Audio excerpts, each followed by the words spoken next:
Bismillahirrahmanirrahim. Bismillahirrahmanirrahim. Assalamualaikum warahmatullahi wabarakatuh. Waalaikumsalam warahmatullahi wabarakatuh. Ya, walaupun sekarang masih 26 peserta, tapi karena waktunya berjalan terus, maka kita mulai aja.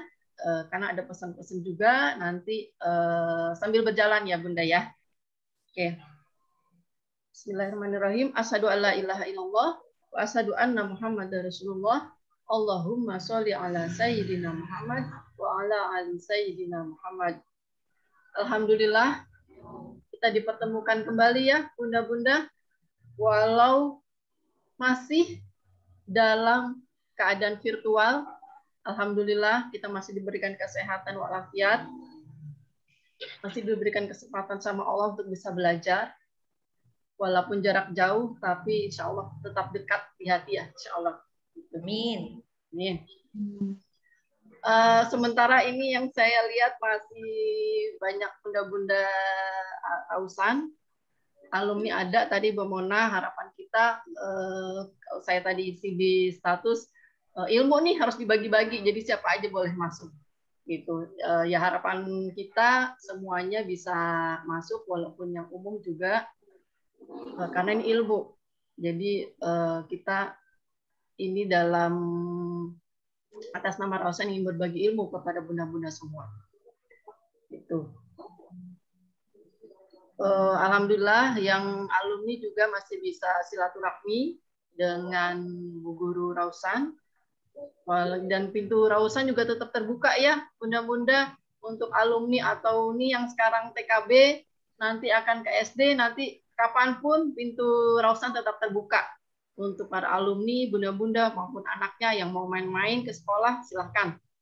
Kami terbuka, kita jalin silaturahmi terus insya Allah. Dengan silaturahmi kan memperbanyak rezeki, katanya begitu. Amin ya robbal alamin. Ya, terima kasih kepada bunda-bunda yang sudah hadir di sini, sudah meluangkan waktunya. Insya Allah dalam keadaan sehat walafiat. Saya nggak lama-lama, langsung aja. Kita buka pertemuan kita hari ini bersama-sama dengan membaca basmalah. Bismillahirrahmanirrahim. Selanjutnya ada prakata dari Ibu Rini. Ibu Rini Apriantini, Master of Psikologi selaku Kepala Sekolah dari Arab Fikr. Untuk waktunya silakan Ibu Rini. Ya, terima kasih Ibu Istin ya. Bismillahirrahmanirrahim. Assalamualaikum warahmatullahi wabarakatuh. Waalaikumsalam warahmatullahi wabarakatuh. Ya, terima kasih ayah bunda semua yang sudah berkenan hadir di layar maya bersama KBR Rausan Fikr. Tak lupa juga terima kasih kepada Bunda Zainab, Ibu Zainab Husin Mucaila ya. Aduh, Bu Rini sampai lupa ya karena sudah lama ketemu ya. Udah lama nggak ketemu. Jadi Ibu Zainab ini adalah teman saya yang luar biasa. Dia pembicara di mana-mana nih. Pokoknya mudah-mudahan nanti memberi ilmu yang bermanfaat buat kita semua. Kemudian juga yang saya hormati Ibu orang tua murid dari para alumni yang juga bisa hadir.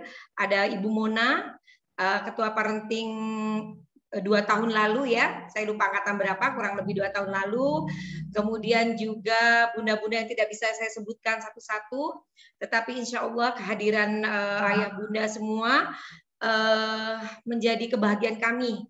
Menjadi awal dari kita ingin mengadakan webinar parenting secara berkala ini. Karena memang ini menjadi salah satu cara kita untuk bertemu. Yang pasti adalah hamdan wa syukranillah kepada Allah, puji dan syukur kehadirat Allah Subhanahu wa taala yang telah memberikan rahmat nikmatnya kita bisa berkumpul di sini, bisa berjumpa di sini walau di layar maya ini. kemudian juga salam salawat kepada Rasulullah Shallallahu Alaihi Wasallam yang dimana beliau adalah panutan kita, menjadi sosok yang harus kita ikuti sunnah-sunnahnya, dan semoga syafaat beliaulah yang membawa kita ke surganya Allah Subhanahu Wa Taala. Amin ya Rabbal Alamin. Pokoknya senang banget hari ini, bahwa hari ini adalah awal dari kita mengadakan webinar parenting. Yang setelah saya katakan tadi, insya Allah ini menjadi awal dari kita berkalanya melakukan edukasi untuk pendidikan anak, baik psikologi anak, pendidikan anak, dan lain sebagainya. Di mana kegiatan parenting ini kan tidak bisa kita lakukan secara tatap muka. Salah satunya yaitu diadakannya webinar parenting ini. Dan semoga insya Allah berkala. Selain itu juga pada hari ini bahwa kami ingin menyampaikan akan ada pemilihan ketua parenting ayah bunda semuanya, yaitu ada beberapa calon yang sudah kami pilih, yaitu berdasarkan dari saran dari orang tua murid semua kelas, baik Ali, Abu, Bilal, Usman, Umar. Ada mama dari Bunda Raska, Arsen Araska, yaitu Bunda Fitria Ristiana Dewi. Mudah-mudahan beliau hadir hari ini. Mama Raska ada, Bu Istin? Tidak ada ya sepertinya. Beliau sih insya Allah akan menjadi salah satu calon kita untuk ketua parenting. Kemudian ada Bunda dari Muhammad Ghazi Al-Ghifari, yaitu Ibu Shirley Safrita. Sepertinya tadi Bu Shirley hadir. Bisa dipin Bu Istin? Ada Bu Rin. Ada, tapi ya, karena kameranya mati, jadi nggak bisa di spotlight, nggak bisa dipin. Oh iya, ini dia Bunda Shirley yang insya Allah menjadi salah satu kandidat ketua parenting kita ya. Nanti terima kasih Bunda Shirley, selamat datang ya. Ya, terima kasih atas kesediaannya juga untuk bisa menjadi bagian dari pengurus parenting kita pada tahun ajaran 2021 sampai 2022. Terima kasih ya Bunda Shirley. Ya, nanti pemilihannya memang perlu saya sampaikan tidak bisa melalui langsung karena memang belum ada tatap muka. Walaupun anak sudah mulai tatap muka dengan tatap muka terbatas, tapi kan parents tidak diperkenankan untuk bertatap muka langsung. Yang diperkenankan oleh pihak Kemenak maupun Dinkes dan lain sebagainya itu hanya tatap muka anak-anak, itu pun tatap muka terbatas dengan sistem percobaan yang baru kita lakukan ya. Kemudian akan dilakukan melalui Google Form. Jadi kepada ayah bunda mohon untuk memvote ketika nanti insya Allah dalam minggu ini kita sudah share, dan mudah-mudahan ayah bunda semuanya bisa memvote pemilihan dari parenting ini dari dua kandidat tadi calon, yaitu Bunda Raska Arsen Araska, yaitu Ibu Fitria Ristiana Dewi, dan Bunda dari Muhammad Ghazi Al-Ghifari itu Ibu Shirley Safrita. Karena dengan adanya ketua parenting ini menjadi awal dari kita bisa melaksanakan kegiatan parenting webinar ini. Bahwa ini menjadi salah satu charge kita sebagai orang tua, pendidik, guru juga, untuk bisa terus memperbaiki diri dan menggali ilmu yang luar biasa. Salah satunya dengan tema hari ini yaitu katakan tidak pada pola pendidikan parent toxic itu gitu ya. Jadi ini menjadi tema yang menarik. Saya rasa mudah-mudahan Bunda kita semua bisa lebih banyak lagi nih yang bisa hadir. Sekarang sudah hampir 30 yang mau hadir, mudah-mudahan bisa lebih dari ini. Dan nanti akan ada tema-tema selanjutnya, mudah-mudahan insya Allah bisa kita lakukan setelah kita berkoordinasi dengan parenting, yang mudah-mudahan akan dilanjutkan dan diestafetkan kegiatan ini oleh pengurus parenting kita yang baru. Jadi ayah bunda, bahwa kenapa kita harus men-charge, karena kita adalah orang tua, parents, guru yang menjadi garda awal dari pendidikan anak-anak kita, terutama anak-anak usia dini di era Rausan Pinter ini. Bahwa kita ketahui bahwa gadget, beberapa aplikasi-aplikasi lainnya seperti YouTube, kemudian apalagi Google ya, dan banyak lagi lah aplikasi media sosial lainnya, TikTok dan sebagainya, itu tidak bisa membantu pendidikan anak kita. Tetapi kitalah atau bahkan sekarang ruang guru misalnya, itu tidak menjadi solusi dari membantu pendidikan anak. Tapi kitalah sebagai parents, karena ada aplikasi, ada software yang nggak dimiliki oleh YouTube, nggak dimiliki oleh Google, nggak dimiliki oleh TikTok, nggak dimiliki oleh ruang guru, yaitu adalah satu, yaitu hati nurani dan cinta. Itu yang kita miliki. Makanya mari kita terus belajar sebagai parents dan guru untuk bagaimana mempersiapkan diri kita, mencas diri kita agar memberikan hasil yang terbaik dalam mendidik anak-anak kita. Mungkin itu saja Bu Istin. Terima kasih. Mudah-mudahan nanti kepada Bunda Zainab bisa selain dari memaparkan, kemudian nanti tanya jawab yang lebih berkembang lagi, sehingga disitulah kita akan bisa menggali lebih dalam lagi tentang toxic parents ini. Apa sih toxic parents ini? Apakah saya bagian dari orang yang parents yang merupakan toxic parents ini, dan lain sebagainya. Ayo mari kita simak dari paparan Ibu Zainab dan melalui tanya jawab nanti. Terima kasih. Wa'afu minkum. Aku Amit Thariq. Wassalamualaikum warahmatullahi wabarakatuh. Waalaikumsalam warahmatullahi wabarakatuh. Ya, terima kasih Bu Rini. Pertanyaan saya ini, jadi calon ketua parentingnya hanya 2 nih Bu Rini? 2 Bu, dapat masukannya dari semua kelas 2, yaitu Mbak Serly sama Mbak Fitria Ristiana Dewi. Ya berarti kalau nggak banyak pilihannya lebih gampang ya Bu Rini ya milihnya. Insya Allah. Ya. Kalau harus berarti mendarahkan, itu dari aja. Betul. Pokoknya terima kasih banyak lah buat Mbak Fitria dan Mbak Serly ini yang udah berkenan. Mudah-mudahan lah ini menjadi ikhtiar kita yang luar biasa, walaupun jarang ketemu tapi hati tetap ketemu nih. Makanya nanti dilanjutkan sama Mbak Serly sama Mbak Fitria, acara-acara ini harus lebih intens lagi dilakukan, menjadi estafet terus. Terima kasih mungkin Mbak Serly. Gitu Bu Istin ya. Ya, nggak usah untuk calon ketua parenting dan parenting lainnya mungkin nggak usah khawatir ya Bu Rini ya. Karena tidak seperti kegiatan kita, tidak seperti SD mungkin yang ngurusinnya ya. Walaupun kegiatan lumayan lah ya. Tapi lebih ya, mudah lah kita mengemasnya tetap menarik lah Bu Istin walaupun melalui layar maya ini. Oke, terima kasih Bu Rini. Ya, sama-sama Bu Istin. Ya, nanti untuk pemilihan parenting akan dilanjutkan dengan Google Form ya Bu Rini ya, yang nanti akan di grup besar ya. Oke, dalam minggu ini mudah-mudahan Bu Istin bisa kita share. Ya, terima kasih Bu Rini. Alhamdulillah tadi kita sudah mendengarkan prakata pembukaan dari Bu Rini. Selanjutnya yang ditunggu-tunggu puncak dari pertemuan kita hari ini.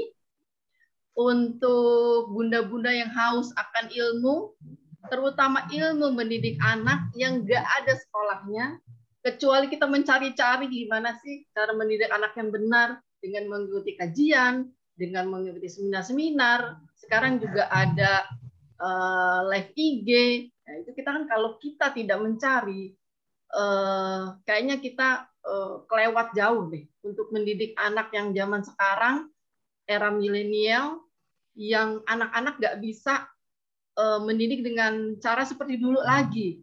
Seperti orang tua kita dulu mendidik kita. Nah, anak sekarang udah pinter mengucap, kadang membalikan mungkin ya. Itu bikin PR deh buat kita yang orang tua gitu. Ya, sebelum dimulai, saya ada slogan sedikit supaya bunda-bunda nggak terlalu tegang ya. Kayaknya pembahasannya jangan dibikin tegang, kita santai aja, boleh disiapkan minum. Nah, kayaknya nanti bakalan banyak minum hari ya.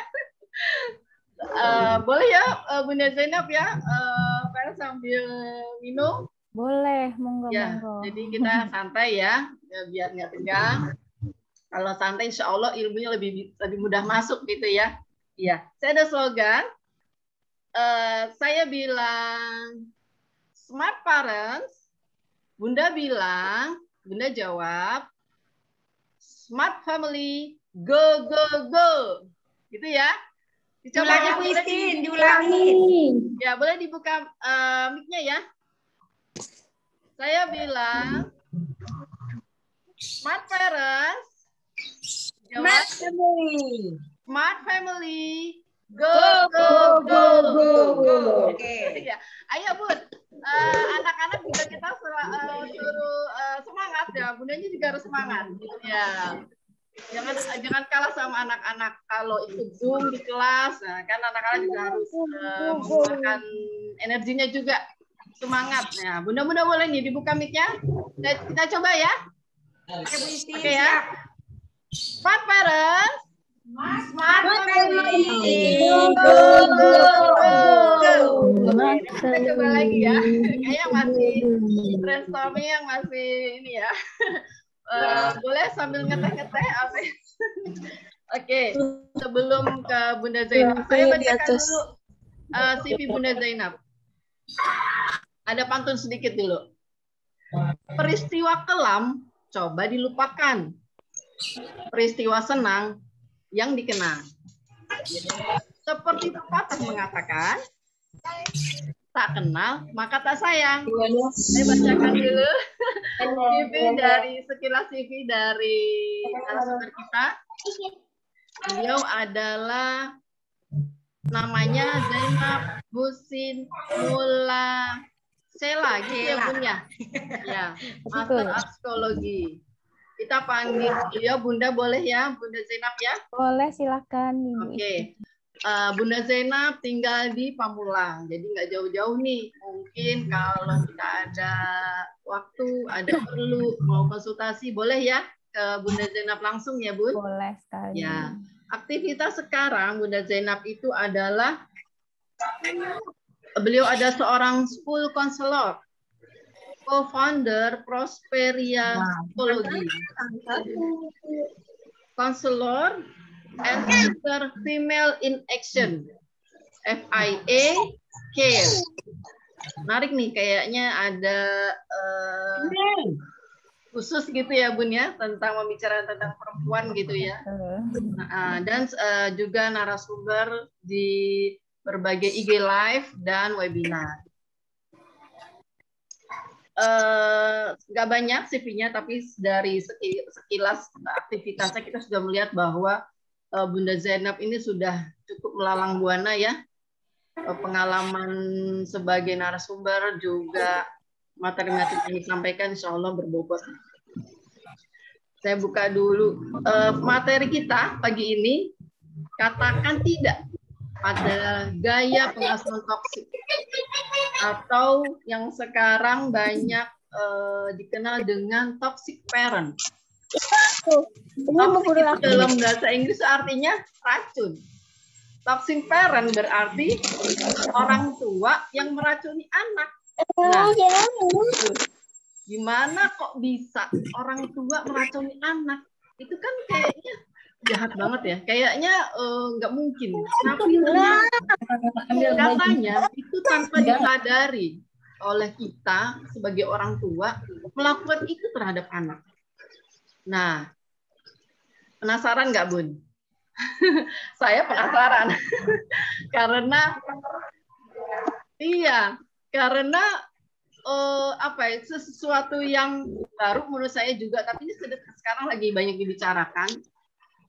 Dan yaitu kuncinya yang katanya tanpa disadari orang tua melakukan itu tuh apa ya sebenarnya yang dilakukan orang tua sehingga mengakibatkan dinamakan toxic parent. Langsung aja kita ke tanya pakarnya, nanti Bunda-bunda boleh dicatat yang mau ditanya atau mungkin pernah dengar, catat dulu, nanti ada waktunya untuk tanya jawab atau sharing nanti. Juga jangan lupa ada door prize dari kita. Insya Allah bermanfaat door prize-nya. Baik, boleh minum dulu. Karena setelah ini kita akan mendengarkan materi dari narasumber langsung. Sekali lagi, smart parent, smart family, Smart family, Oke, Bunda Zainab, kamu silakan. Oke, baik Ayah Bunda semuanya. Terima kasih kepada Ibu Istin selaku moderator pada pagi hari ini. Baik, bismillahirrahmanirrahim. Assalamualaikum warahmatullahi wabarakatuh. Assalamualaikum warahmatullahi wabarakatuh. Alhamdulillahirabbil alamin. Wassalatu wassalamu ala asrofil anbiya'i wal mursalin wa ala alihi wa sahbihi ajmain amma ba'du. Pertama-tama, marilah kita panjatkan puji syukur kehadirat Allah Subhanahu wa taala yang tentunya meskipun dalam kondisi yang masih harus di rumah gitu ya, mengurangi aktivitas, insya Allah semua ayah bunda di sini beserta ibu guru diberikan selalu kesehatan. Tak lupa, mari kita panjatkan sholawat serta salam kepada Nabi kita, Nabi Muhammad SAW. Nah, baik. Pertama-tama saya ingin mengucapkan terima kasih atas kesempatannya dari RA Raushan Fikr yang kemarin kebetulan saya dihubungi langsung oleh teman atau rekan S2 saya dulu di Magister Pendidikan UIN Syarif Hidayatullah Jakarta, Ibu Rini Apriantini MPSI. Dan saya ucapkan juga terima kasih kepada ayah bunda yang mungkin di sela-sela waktu di hari Sabtu ini yang harusnya mungkin berlibur, pergi kemana gitu ya, akhirnya meluangkan waktu untuk berkumpul di sini secara virtual dan kita akan berdiskusi bersama. Tentunya saya harap materi ini nantinya akan menjadi materi yang bisa diterapkan dan benar-benar kita bisa katakan tidak pada gaya pengasuhan atau toxic parenting seperti itu. Nah, sebelum saya masuk, saya coba izin share screen dulu, semoga sudah bisa. Ya, sudah terlihat? Belum keluar gambarnya? Oke. Ya, sudah. Oke, baik. Ya, jadi tema kita hari ini mungkin Bapak Ibu sudah melihat juga di flyer, di poster-poster yang sudah di-share-kan gitu ya, tentang katakan tidak pada pengasuhan yang toksik itu. Kenapa akhirnya tema ini yang mungkin ketika berdiskusi dengan Ibu Rini gitu ya, saya pilih dan kita berdiskusi bersama akhirnya menentukan ini karena saya rasa saat ini banyak sekali mungkin dari orang tua yang mungkin tidak menyadari bahwa gaya pengasuhannya itu adalah gaya pengasuhan yang toksik. Seperti itulah. Toksik itu seperti apa, kemudian jenisnya ada apa saja, kemudian apakah kita selama ini dalam mendidik anak kita termasuk dalam yang toksik, dampak kepada anak kita sebenarnya seperti apa, nanti insya Allah satu persatu akan kita bahas bersama.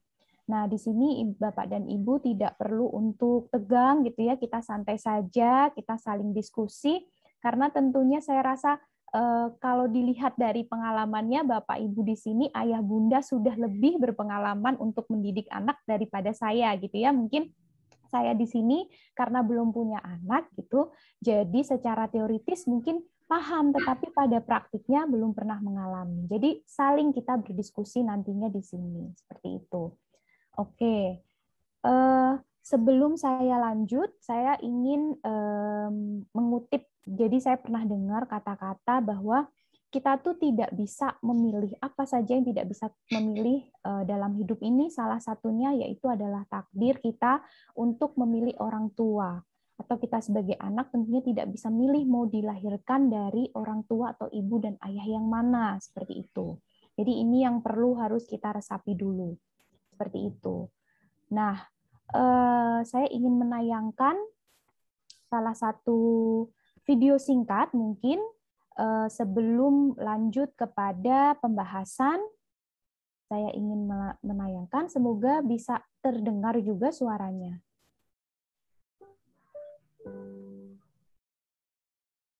Maaf, sudah terdengar suaranya? Belum, Bu. Belum terdengar? Belum. Share sound-nya mungkin, Bu. Oke, sebentar.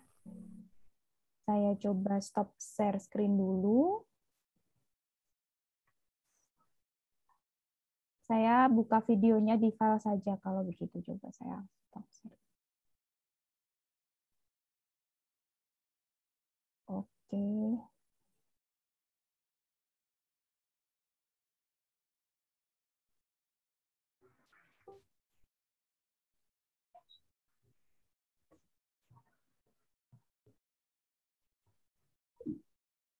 Oke, Oke, apakah sudah bisa didengar, Bu Istin?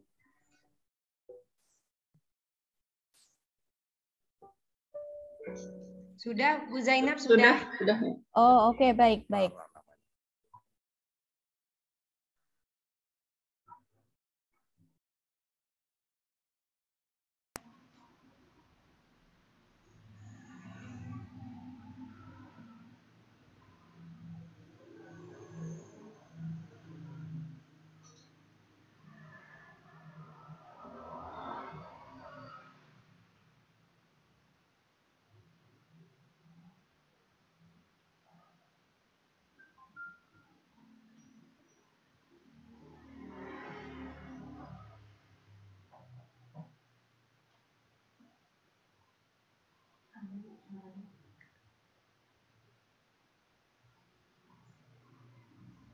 Bunda Zainab, maaf, ini ada kata-kata gitu, sepertinya saya belum keluar ya. Gimana Bu Istin? Videonya? Rara tumbuh menjadi anak yang pintar. Suaranya kecil ya? Iya, coba saya besarkan volumenya. Mungkin dari ini. Coba ya, saya play lagi, Ibu. Saya memasukkan Rara ke kampus favorit. Sudah. Dan jelas. Jurusan yang terbaik. Ilmu kedokteran. Terbaik untuk masa depan. Saya bangga sekali Rara bisa menjadi dokter. Menjadi kebanggaan keluarga.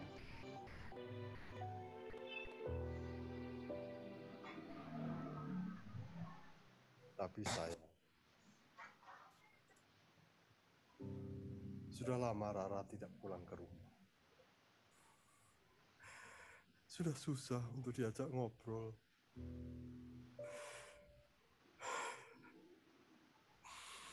Apalagi bercerita.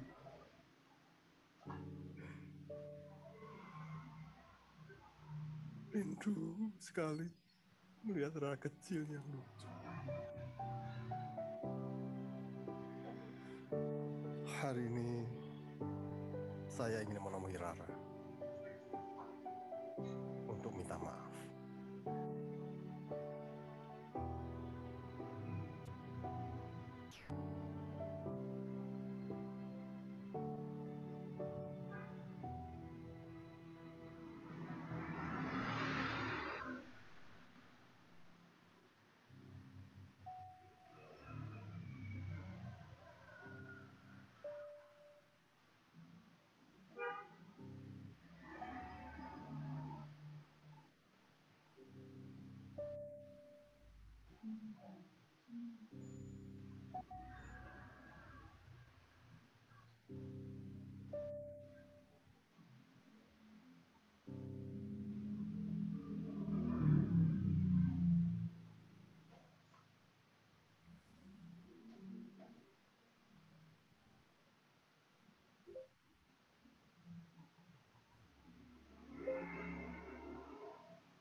Nah, oke, baik.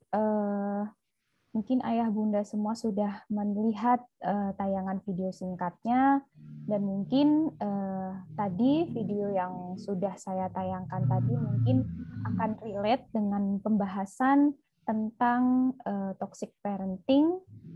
Saya lanjut share screen terlebih dahulu. Sudah bisa dilihat kembali, Sudah, ayah bunda? Sudah, baik. Bun. Baik, toxic parenting. Kenapa saya sebenarnya mengucapkan perkataannya itu bukan parents gitu ya? Karena saya rasa parenting akan lebih match dengan kondisi real yang terjadi. Kalau parents itu tadi lebih mengarah kepada orang tuanya, sedangkan kalau parenting itu lebih kepada pengasuhannya. Karena saya rasa tentunya ayah bunda di sini pasti kebanyakan sayang dengan anaknya, menginginkan yang terbaik untuk anak-anaknya. Jadi tidak mungkin pada fitrahnya sebagai orang tua kita akan menginginkan anak kita misalnya sakit, mengalami anak kita gagal, seperti itu. Jadi mungkin parenting di sini akan lebih tepat penggunaan katanya untuk digunakan pada webinar pagi hari ini. Nah, kemudian toksik seperti tadi yang sudah sempat disinggung oleh Ibu Istin gitu ya. Di situ ada kata racun. Nah, kalau misalnya kita lihat dari arti kata racun sendiri itu adalah zat yang mungkin zat ini akan menimbulkan kesakitan ataupun bahkan kematian. Jadi, dalam kaitannya dengan toksik di dalam parenting itu seperti apa? Jadi, artinya orang tua ataupun orang yang mendidik itu dia melakukan suatu pengasuhan atau pola dalam pengasuhannya, dalam membimbing, itu akhirnya membuat anak-anaknya terluka baik secara fisik ataupun secara psikis.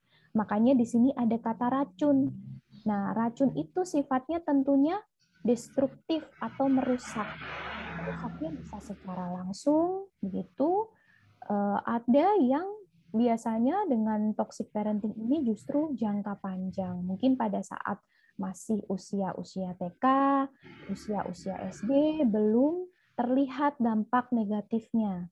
Tapi apalagi jika kerusakannya pada kerusakan psikis, tentunya akan susah untuk dikembalikan lagi gitu ya. Baik. Kemudian ada kata-kata parenting. Nah, sebenarnya parenting itu artinya adalah apa sih gitu. Jadi parenting itu dalam konteks ini diartikan sebagai pola pengasuhan. Jadi terdiri dari dua kata. Nah, pola sendiri itu merupakan sistem atau cara kerja, sedangkan pengasuhan itu adalah ketika kita membimbing, ketika kita memimpin, itu diartikan sebagai pengasuhan. Nah, jadi seperti yang tadi sudah saya bilang bahwa ketika cara kerja dan sistem dalam kita membimbing dan menuntun anak-anak itu, baik kita sadar ataupun kita tidak sadar, itu menimbulkan racun bagi anak yang artinya tadi merusak atau destruktif tadi, artinya kita telah melakukan yang dinamakan dengan toxic parenting, seperti itu.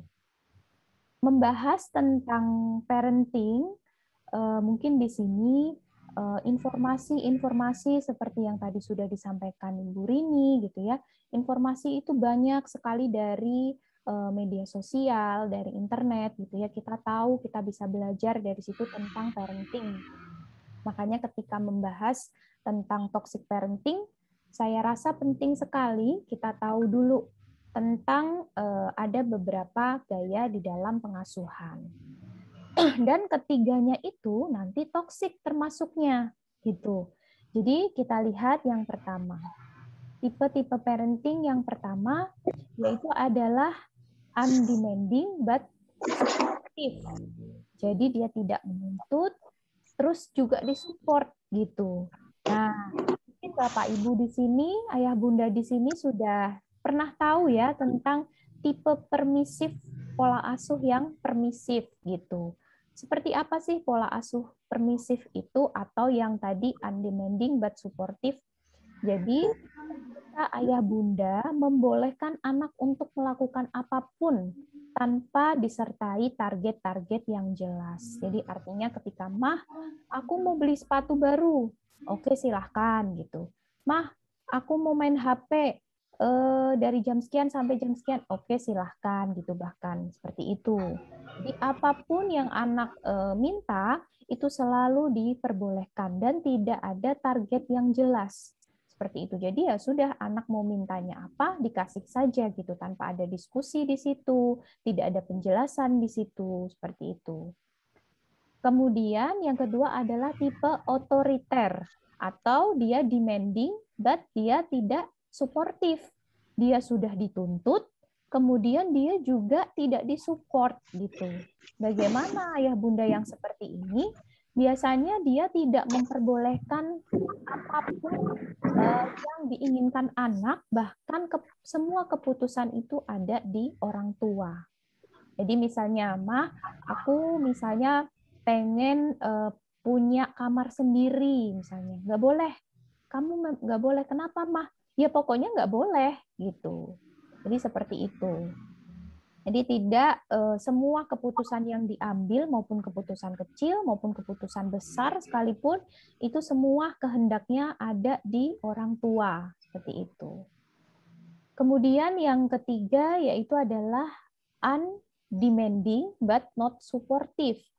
Gitu. Jadi dia tidak menuntut tetapi dia juga tidak disupport. Nah, seperti apa ini? Jadi terserah aja, nggak ada target. Acuh gitu ya. Kalau tadi kan masih pakai izin yang pertama, terus habis setelah izin gitu ya diperbolehkan, diikutilah kemauan anak-anak dimanjakan, tapi dimanjakannya secara berlebihan, tidak ada target yang pertama. Nah bedanya sama yang ketiga ini benar-benar ya diterserahin. Orang tua nggak mau tahu urusan anak, orang tua acuh kepada apapun yang berkaitan dengan anaknya, seperti itu. Kemudian kita lihat yang keempat. Yang keempat ini ada demanding dan supportive. Jadi dia dituntut tetapi dia disupport. Nah, gimana kok bisa dituntut ini jadi tipe yang demokratis? Dituntut di sini maksudnya orang tua memberikan arahan, tetapi juga didukung. Jadi antara orang tua dan juga anak itu ada pola komunikasi. Contoh secara sederhana, anaknya mau pilih mainan A dan atau kegiatan A gitu ya, dan kegiatan yang B. Nah, kemudian orang tua memberikan arahan, misalnya, kalau kamu ikut les musik, kamu nanti begini-begini konsekuensinya, nanti kamu mengarahnya ke sini-ke-sini, diberi informasi, diberi arahan. Dan juga setelah anak menentukan pilihan, setelah kita berikan arahan, kemudian anak menentukan pilihan, orang tua harusnya memberikan support. Nah, seperti itu. Dari keempat ini, tipe-tipe parenting ini, yang tiga adalah tipe toxic parenting. Gitu. Jadi harus hati-hati. Ternyata hanya ada satu tipe yang dia tidak termasuk ke dalam toxic parenting, yaitu ketika dia masuk ke tipe demokratis. Jadi selain diberikan arahan juga harus disupport. Oke, baik. Selanjutnya, lalu sebenarnya siapa sih yang toksik itu? Gitu kan pertanyaannya.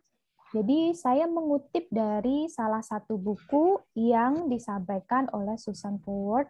Dia mengatakan ada beberapa kategori orang tua yang dia termasuk ke dalam penerapan pola asuh yang toksik.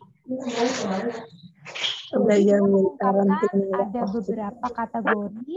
Di sini memang saya ambil 3 karena 3 inilah yang sering terjadi, gitu ya. Yang pertama adalah parents yang in the quiet.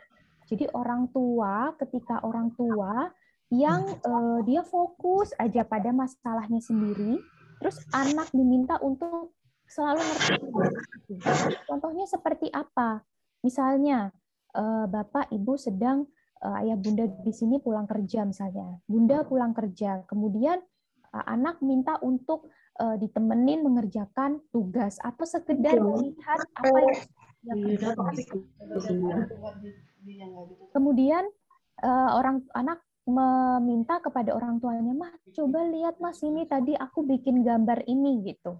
Kemudian orang tuanya karena lagi capek gitu ya, kemudian akhirnya, "Udahlah, Mama lagi capek baru pulang. Kenapa kamu manggil-manggil Mama?" gitu.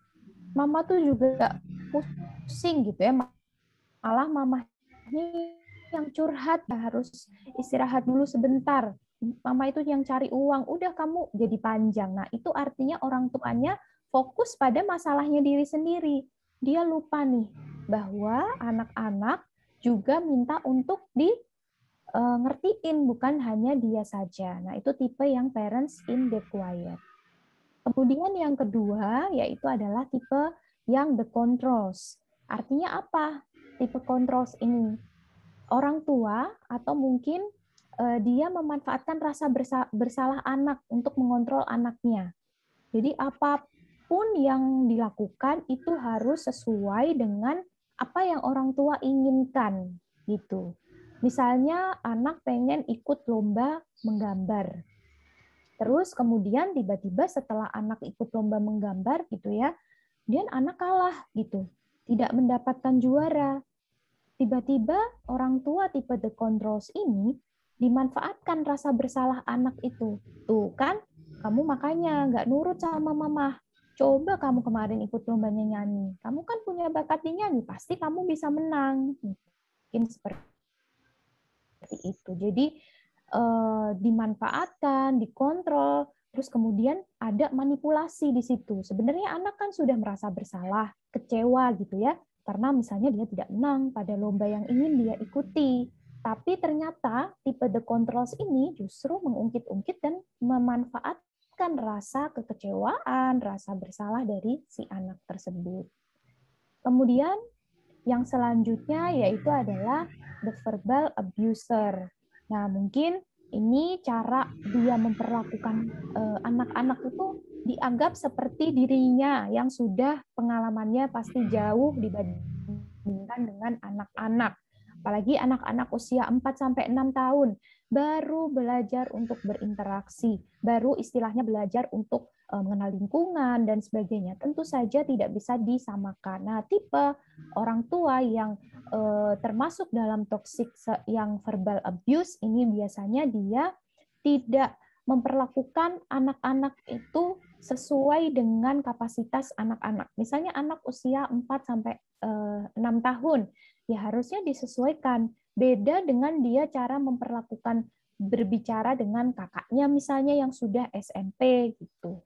Nah, bahkan yang verbal abuse ini langsung saja dia, kamu bodoh, nggak bisa seperti mama gitu, mama gitu aja bisa. Atau kan itu gampang, jadi bicaranya itu sudah amburadul, jadi istilahnya seperti itu. Sudah dianggap anak yang masih tahap perkembangan itu dianggap seperti dirinya, dengan mengeluarkan kata-kata dan verbal yang mengabuse anak-anak, seperti itu. Nah, jadi kalau mungkin Bapak Ibu juga sering membaca dari informasi di berita gitu ya, orang tua yang ada misalnya kenapa sih ada orang tua yang tega gitu ya, menyakiti anaknya, membuang anaknya, membunuh anaknya misalnya. Nah, itu toksik tuh berarti. Nah, itu juga termasuk toksik. Tapi yang harus diwaspadai bahwa ternyata istilah toxic parent itu tidak hanya berlaku pada orang tua yang melakukan kekerasan fisik atau verbal saja.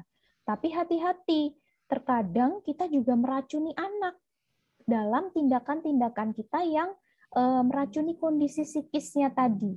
Bahkan menurut penelitian atau menurut riset yang ada gitu ya, kekerasan yang dialami anak secara psikis atau psikologis itu berdampaknya itu lebih panjang. Seperti itu. Jadi para parents di sini harus berhati-hati gitu ya. Buat para guru-guru di sekolah juga harus memahami ketika nanti misalnya ada yang tidak berani maju ke depan kelas, tidak berani mengemukakan pendapat, itu harus aware juga. Kenapa sih anak jangan sampai ketika dia belum berani maju di depan kelas, kemudian dipaksa seperti itu. Jadi harus diketahui dulu sebenarnya latar belakang si anak ini seperti apa, seperti itu. Selanjutnya di sini ada tipe-tipe lain dari toxic parent. Jadi saya mengutip juga dari crazy.com, di mana di sini cukup lengkap diberikan gambaran tipe orang tua yang termasuk toksik gitu dalam pengasuhannya. Yang pertama adalah infallible parents. Jadi di sini orang tua itu merasa bahwa ya saya sebagai orang tua itu nggak mungkin salah. Orang pengalaman saya lebih, gitu kan ya. Jadi anak yang selalu saja salah, selalu tidak ada diskusi ketika memutuskan sesuatu karena ya saya sebagai orang tua nggak mungkin salah. Contohnya seperti apa mungkin? Mungkin ayah dan bunda misalnya lagi masak gitu ya. Bunda masak di dapur, kemudian dihidangkan ke anaknya. Ternyata masakannya dikomentari oleh anaknya. Kurang asin mah gitu.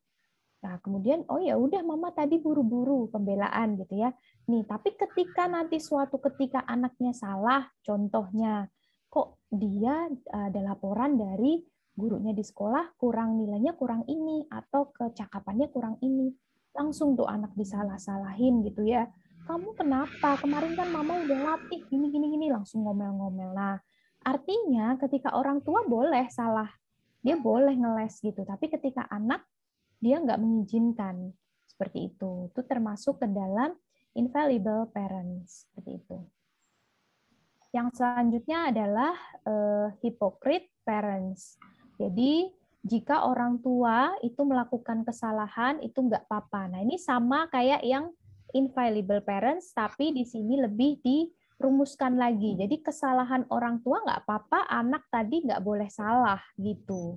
Jadi sama-sama dalam kategori yang infallible parent, kemudian ini lebih terstruktur lagi. Kalau tadi kan orang tua tidak mungkin salah gitu. Kalau anak salah ya udah terserah gitu ya. Kalau ini anak nggak boleh salah gitu.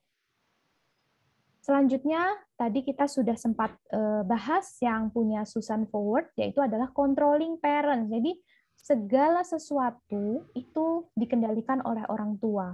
Anak mau pilih jam bermain, jam berapa sampai jam berapa, itu misalnya orang tua. Misalnya anak tidak boleh main game sama sekali. Semua orang tua yang kontrol, anak harus bangun jam sekian. Kemudian tidur siang jam sekian gitu ya, tanpa adanya diskusi ke anak gitu. Efeknya ketika pengasuhan ini dilanjutkan, itu bisa jadi controllingnya ini bisa sampai dewasa. Contoh, nanti mau sekolah SD di mana ya? Udah mama yang pilihin. SMP mama yang pilihin. Nanti dia saat di universitas jurusannya juga dipilihin orang tua. Sampai kadang yang ekstrimnya, the controlling parents ini, si anak mau menentukan pasangan hidup pun orang tua yang turut ambil peran. Seperti itu. Semua kontrol, semua yang ngatur tentang anak adalah orang tua, tanpa adanya discussion sedikit pun. Kemudian perfectionist parents. Jadi perfectionist parent ini orang tua yang ingin anaknya sempurna. Jadi ketika nantinya orang tua si anak itu tidak bisa atas target-target yang dilakukan oleh orang tua, dia akan mempermalukan anak. Orang tua pengen anaknya masuk ke sekolah SD favorit gitu ya, yang menurut orang tua itu bagus di Tangsel misalnya. Ketika dia tahu nih kemampuan anak sebenarnya bukan untuk akademiknya tuh kurang, sedangkan SD itu melihat kemampuan akademik, kemampuan kognitifnya. Nah, tentunya perfeksionis sekali, dia mau anaknya ke situ, padahal kita harus lihat kecerdasan anak tentunya berbeda-beda. Ketika anaknya ternyata gagal, kemudian dia langsung membuat anak tersebut down, dijatuhkan. Teman kamu si ini aja bisa, seperti itu.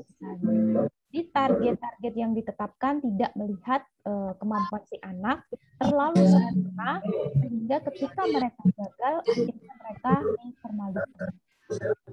Perfectionist parent.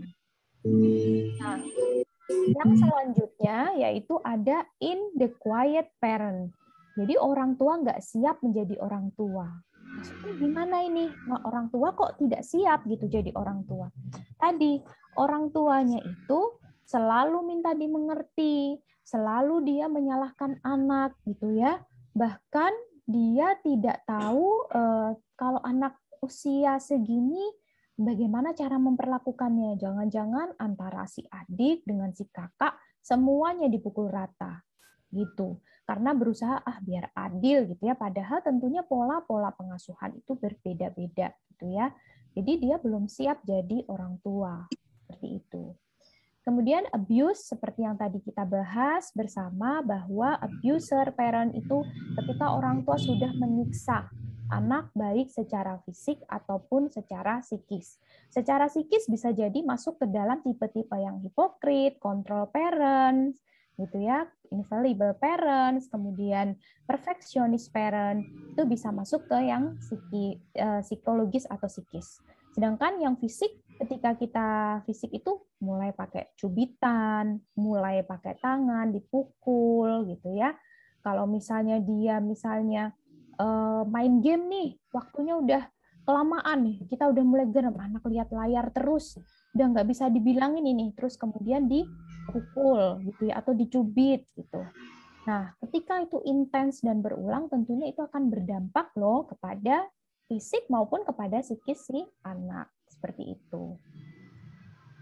Nah, tanpa kita sadar, coba tadi ibu-ibu, ayah bunda di sini mungkin bisa melihat gitu ya, oh ternyata kayaknya saya salah satunya saya pernah deh, atau mungkin saya masih deh melakukan itu gitu ya. Jadi tanpa kita sadari, ternyata loh kita bisa masuk ke dalam tipe atau ke dalam toxic parenting atau penerapan dalam perilaku pengasuhan, gaya pengasuhan yang beracun atau merusak anak gitu ya. Nah, di sini saya coba untuk memberikan cek kepada ayah bunda sekalian sambil merefleksi diri. Sebenarnya ada beberapa ciri-ciri yang banyak sekali gitu ya. Cuman saya merangkum intinya itu ada 7 ini, insya Allah ini sudah mencakup gitu ya. Mungkin bisa cek ke internal diri sendiri. Apakah benar yang pertama? Bapak Ibu misalnya ketika memberikan kasih sayang itu tidak aman. Nah, maksudnya kasih sayang tidak aman seperti apa? Jadi ibu akan sayang banget, puji banget, beri apresiasi ketika anak ibu tuh melakukan apa yang ibu mau. Gitu. Kalau ibu misalnya menyuruh dia, terus dia melakukan, terus benar gitu. Baru ibu terus oke lah saya beliin ini, saya beliin itu, saya turutin semuanya gitu. Tapi ketika ibu menyuruh dia, tapi hasil yang dia dapatkan itu misalnya tidak sesuai dengan kemauan ibu atau ayah bunda di sini, langsung ibu misalnya marah, langsung verbal abuse-nya tadi dikeluarkan, seperti itu. Nah, coba dicek ke dalam internalisasi diri kita masing-masing. Kemudian yang kedua, ketika ayah dan bunda di sini mungkin selalu saja mengkritisi anak. Nah, kenapa di situ saya ada merah-merah gitu ya di bawah yang saya sertakan, karena sebenarnya kita boleh kok mengkoreksi atau mengkritisi anak. Yang tidak boleh itu ketika cara kita itu tidak baik. Dan fokus kita bukan pada perilaku anak. Misalnya anak melakukan kesalahan, kemudian kita bilang, dasar bodoh ya, kamu sudah mama bilang, kamu nggak kedengeran, kamu nggak punya telinga. Mama udah panggil kamu dari tadi, misalnya seperti itu. Nah, jadi kita kritisinya bukan pada perilakunya, yang dia rekam itu kalimat-kalimat negatif yang masuk ke dalam diri atau ke dalam pikiran dia. Kira-kira berubah tidak jika seperti itu? Tentunya minim sekali perubahan yang terjadi di anak ketika kita mengkritisi dengan cara yang tidak baik gitu. Dan itu akan berdampak juga nanti ke depannya untuk tumbuh kembang si anak.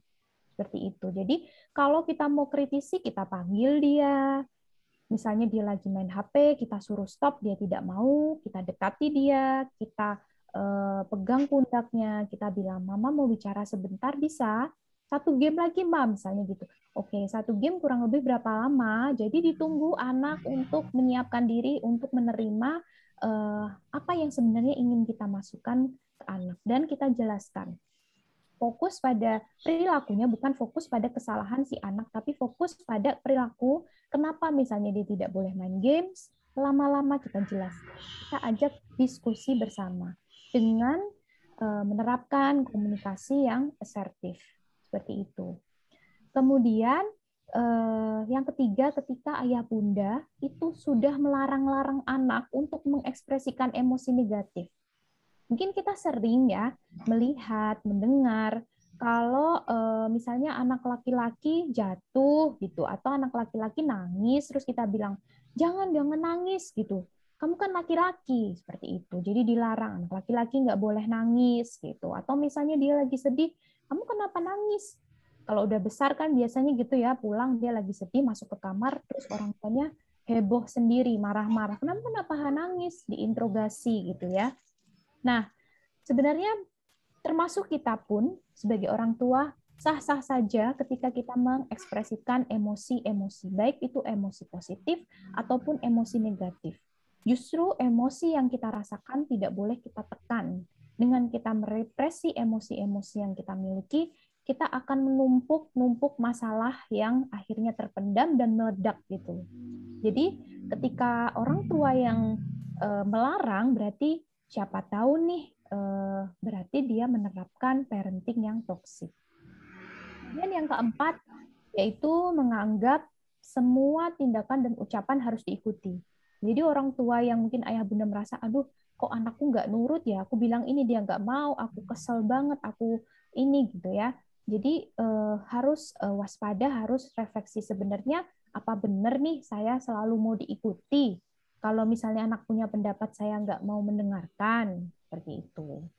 Nah, kemudian yang kelima dan keenam ini hampir mirip gitu ya. Jadi membebankan suatu kebahagiaan mereka pada anaknya. Jadi misalnya saya akan bahagia kalau anak saya nanti bisa juara lomba, saya akan bahagia kalau anak saya keterima PNS, saya akan bahagia kalau anak saya jadi dokter, dan sebagainya. Sebenarnya bahagia tidak apa-apa, ya boleh sah-sah saja. Pasti namanya orang tua akan bahagia ketika anaknya mencapai sesuatu yang mereka inginkan. Jadi garis bawah yang mereka inginkan. Seperti tadi film yang sudah ada gitu ya, di awal sebenarnya standar yang diberikan sama si orang tua itu tidak realistis. Walaupun dia bisa, tapi akhirnya dia tertekan karena sebenarnya dia nggak nyaman, dia nggak di situ bakatnya, keinginannya, minatnya tidak di kedokteran misalnya. Tapi karena orang tua akan bahagia, akhirnya diberikan standar, mungkin saja dia bisa mengikuti standar, tapi efeknya akan berdampak ke anak. Seperti itu. Kemudian orang tua seringkali juga menjadikan anaknya aksesoris. Nah, ini harus hati-hati. Jadi ketika berkumpul dengan ibu-ibu yang lain, ayah bunda yang lain, langsung, iya nih anak saya ini gini gitu, yang positif-positif gitu diceritakan. Nah, sebenarnya tidak apa-apa, tapi tidak boleh berlebihan. Itu akan menjadi suatu yang membebankan itu tadi. Balik ke poin yang perfeksionis tadi. Ketika anaknya gagal, nah apa yang terjadi seperti itu? Kemudian yang ketujuh, suka membandingkan anaknya dengan anak yang lain. Mungkin tidak dengan anak yang lain saja, tetapi bahkan dengan saudaranya sendiri. Tuh kakak udah bisa, tuh kakak waktu dulu masuk SD di situ bisa. Atau misalnya kakak tidur sendiri udah berani, kamu kok belum berani gitu. Kakak udah bantuin mama ini hari ini, kamu kok gitu aja nangis misalnya gitu. Jadi dengan membandingkan itu pasti justru anak lebih tidak mau mendengarkan apa yang kita sebenarnya harapkan. Seperti itu. Nah, sebenarnya apa sih dampak dari toxic parent ini ke anak? Yang pertama, anak merasa tidak pantas untuk dicintai. Jadi seperti tadi, karena dia sering dituntut gitu ya, sering kalau misalnya dia mau disayang, dia harus menuruti orang tua. Jadi dia merasa, oh aku ini memang tidak pantas untuk disayangi. Kalau aku tidak bisa menuruti orang lain, pasti orang lain akan tidak sayang sama aku. Itu dampak yang pertama. Kemudian sering menyalahkan diri, karena dia sering disalahkan orang tuanya. Di lingkungan luar, ketika dia bergaul dengan yang lain, dia akan sering menyalahkan dirinya. Oh, misalnya ada suatu kesalahan di dalam kelompok, dia belajar kelompok gitu ya, atau dia bermain dengan temannya, terus temannya terjatuh. Terus kemudian dia bilang, oh ya ini salah aku. Dia merasa dia salah, dia merasa dia yang menyebabkan temannya jatuh. Gitu. Mungkin karena bersama-sama bermain, salah satunya terjatuh. Gitu. Kemudian yang selanjutnya haus akan perhatian. Nah, anak-anak yang dididik atau diasuh dengan toksik, biasanya dia akan diperhatikan ketika dia memang melakukan apa yang orang tua mau. Ya, jadi kalau dia sudah berhasil menuruti kemauan orang tua, dia baru diperhatikan. Efeknya ini akan membentuk pola. Dia kan pengen diperhatikan, jadi ketika dia tidak dapat itu, dia akan mencari perhatian ke orang lain. Siapa tahu orang lain tulus nih ke dia. Jadi suka cari perhatian. Makanya coba dilihat, cross-check lagi. Mungkin bapak, ibu, guru, dan ayah bunda, siapa sih anaknya misalnya kok suka cari perhatian gitu ya. Coba refleksi ke dalam diri. Kemudian yang selanjutnya yaitu sulit mengambil keputusan. Nah, karena tadi ya mungkin dikontrol terlalu gitu ya, ketika dewasa pun akhirnya dia sulit mengambil keputusan. Dari hal yang sederhana memutuskan pilih untuk memakan apa misalnya atau memilih jadwal dia belajar sampai keputusan-keputusan yang nantinya berdampak bagi kehidupan dia di masa depan. Disuruh memilih jurusan nggak tahu mau pilih apa. Gitu. Mau disuruh untuk menentukan mau jurusan IPA IPS nggak tahu juga gitu.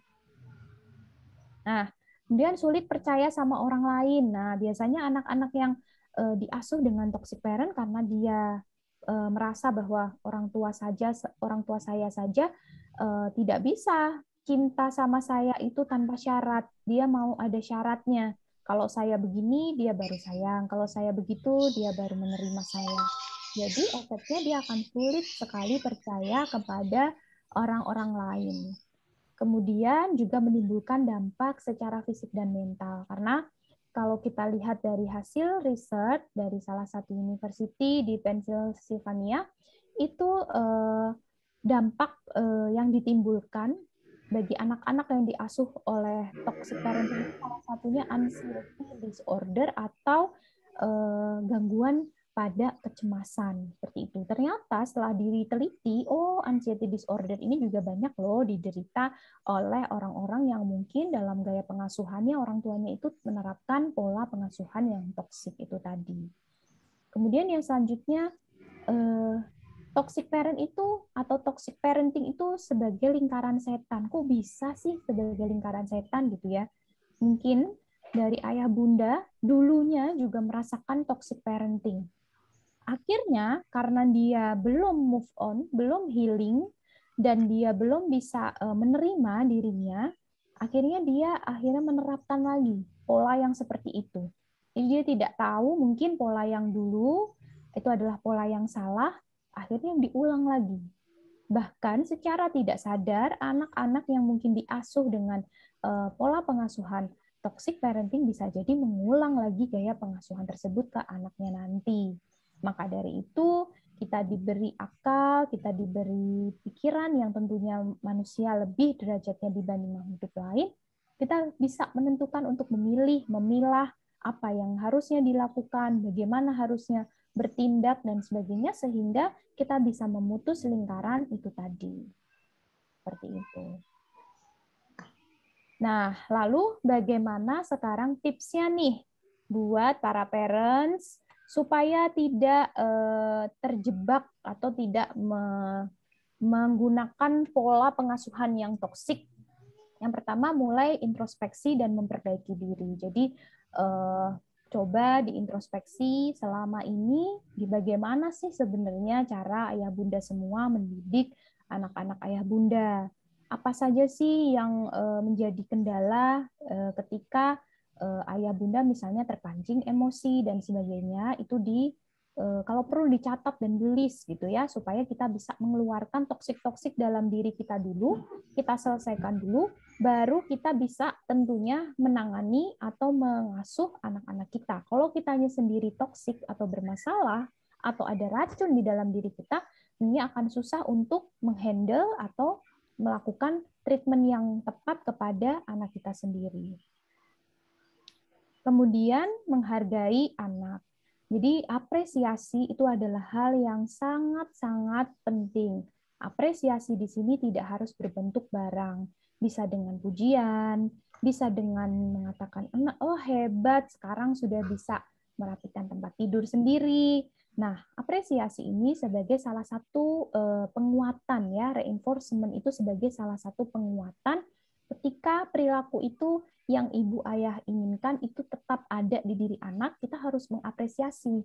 Meskipun tidak diberikan barang ya, karena apresiasi bisa berbentuk pelukan, bisa berbentuk ucapan terima kasih, dan sebagainya. Nah, selanjutnya belajarlah berempati. Karena seringkali saya lihat orang tua ketika memarahi anaknya atau menasehati anaknya, kemudian dia mengungkit-ungkit kesalahan-kesalahan yang udah lalu. Nah, makanya waktu kemarin kan kamu begini-begini, seperti itu. Jadi harus empatinya harus dilatih. Kemudian berani mengendalikan perilaku dan kontrol emosi. Jangan lupa dan jangan lelah untuk belajar bahwa kita sendiri sebagai manusia harus pintar-pintar mengendalikan perilaku kita dan mengontrol emosi. Ketika memang kita lagi capek, ketika pulang kerja gitu ya, anak mau minta cerita, jangan langsung katakan, enggak, nanti dulu. Tidak, mama lagi capek nih. Gitu. Coba menerima dulu gitu ya, karena tentunya anak-anak itu butuh acceptance, penerimaan gitu ya dari orang tua terlebih dahulu. Jadi cobalah untuk mengendalikan perilaku, kontrol emosi, dan membangun komunikasi yang asertif. Oke, jadi di sini bahwa saya mengutip gitu ya dari Susan Forward juga gitu ya, karena dia membahas penuh tentang toxic parenting. Jadi you are not blamed for what happened to you as a child. Jadi artinya bahwa kamu tidak perlu menyalahkan apa yang terjadi di dalam diri kamu gitu ya. Pada masa lalu kamu misalnya para ayah bunda yang mungkin dulu pernah diasuh gitu ya dengan gaya pengasuhan yang toksik. Tapi kita bisa melakukan memutus tali rantai itu sekarang. Mungkin seperti itu materi yang mungkin bisa saya sampaikan tentang toxic parenting ini. Semoga materi ini bisa memberikan manfaat, bisa membuka wawasan yang mungkin tadinya, oh saya masih melakukan ini, poin ini, dan ini, bisa melakukan refleksi itu tadi. Bisa mengeluarkan toksik-toksik di dalam diri sendiri terlebih dahulu. Mungkin saya kembalikan ke Ibu Istin selaku moderator pada pagi hari ini. Terima kasih. Ya, terima kasih Bunda Zainab. PR. Cukup sistematik ya sebenarnya Bunda ya. Saya melihat pemaparan materinya Bunda Zainab itu dari apa sih toksik itu, terus seperti apa toksik itu, dampaknya, dampak kepada anak, dampak kepada kita, dan cara jadi menyelesaikannya, tips-tipsnya tadi ya. Iya. Itu sehari-hari sebenarnya Bunda ya. Benar banget. Yang benar yang dibilang bahwa itu biasa sehari-hari kita melakukan itu tanpa disadari, termasuk saya, ya Allah, termasuk saya sendiri. Saya sambil, aduh saya termasuk yang orang tua yang kontrol juga, yang permisif juga gitu. Jadi dari tipe-tipe parenting tadi itu beberapa yang ada di diri saya yang masih belum sempurna dalam mendidik anak. Tapi di sini saya melihat dari semuanya memutuskan mata rantainya itu, karena kan kita terbiasa dengan pendidikan orang tua, dan kalau kita sendiri yang memutuskan itu gimana gitu. Nanti kita bahas ya mungkin Bunda Zainab ya. Sekarang saya buka pertanyaan untuk sesi pertama. Ada 3 pertanyaan untuk sesi pertama. Mau langsung dijawab satu persatu atau dikumpulkan 3 pertanyaan dulu, Bunda Zainab? Boleh, bebas, baiknya seperti apa gitu. Kalau mau dijawab satu-satu boleh, mau bertanya juga boleh 3 dulu. Gitu. Oke, dikumpulkan 3 dulu ya, Bunda Zainab ya. Host bisa dibantu untuk yang mau bertanya, boleh raise hand ya. Saya mengutamakan yang pertanyaan di raise hand ya, jadi langsung. Sebelumnya, smart parent, smart family, Bu Isin ulangin. Kayaknya mulai agak gerah gitu ya. Soal mendidik anak ini. Oke, siapa yang sudah raise hand? Ada Bu Ade, ada Bu Dewi Fibriani. Oh gitu. Dari Belitung tuh, dari Belitung. Oh, Masya Allah. Mama Koko. Yang pertama siapa tadi Bu Rini yang raise hand ya? Ibu Ade, Mama Ade, Fahira, sama Ibu Dewi Febriani yang terlihat Bu Rini ya. Oke. Maaf kalau yang nggak terlihat. Boleh Ibu Dewi Febriani ya, dari Belitung yang jauh nih. Silahkan Bun. Assalamualaikum warahmatullahi wabarakatuh. Waalaikumsalam. Waalaikumsalam, Ibu. Bunda, ini mamanya Koko, masih ingat nggak Bu Rini? Ingat banget. Tadi pas ada suaranya Assalamualaikum langsung, wah ini Mama Koko nih. Ya, Silakan. kami sudah pindah ke Belitung. Iya Bun, dengar-dengar sempat. Silakan Mama Koko. Baik, terima kasih Bunda Zainab. Saya mau tanya, yaitu karena udah terlanjur mungkin mendidiknya secara itu tadi ya, mau tanya ininya gitu, ke depannya tuh kayak gimana? Apa kemudian pendidikan selanjutnya? Karena mungkin sudah terbiasa dengan mencubit mungkin ya, karena kan anaknya udah agak SD sekarang, jadi ke teman-temannya suka kayak gitu juga gitu. Gimana ya Bun? Ya itu yang mau saya tanya-tanyakan. Karena sudah terlanjur mendidik yang seperti itu gitu ya. Ya begitu. Itu saja Bunda Zainab, makasih. Assalamualaikum warahmatullahi wabarakatuh. Waalaikumsalam Mama Koko, salam ya buat anak-anak, buat Koko, kangen. Ya, untuk pertanyaan pertama ya Bun, pertanyaan kedua dari Bunda Ade, silakan. Assalamualaikum warahmatullahi wabarakatuh. Waalaikumsalam. Waalaikumsalam warahmatullahi wabarakatuh. Terima kasih atas kesempatannya Bu Guru. Bunda Zainab cuma mau nanya ini soal tadi kan salah satu yang harus dihindari adalah menjadi orang tua yang controlling.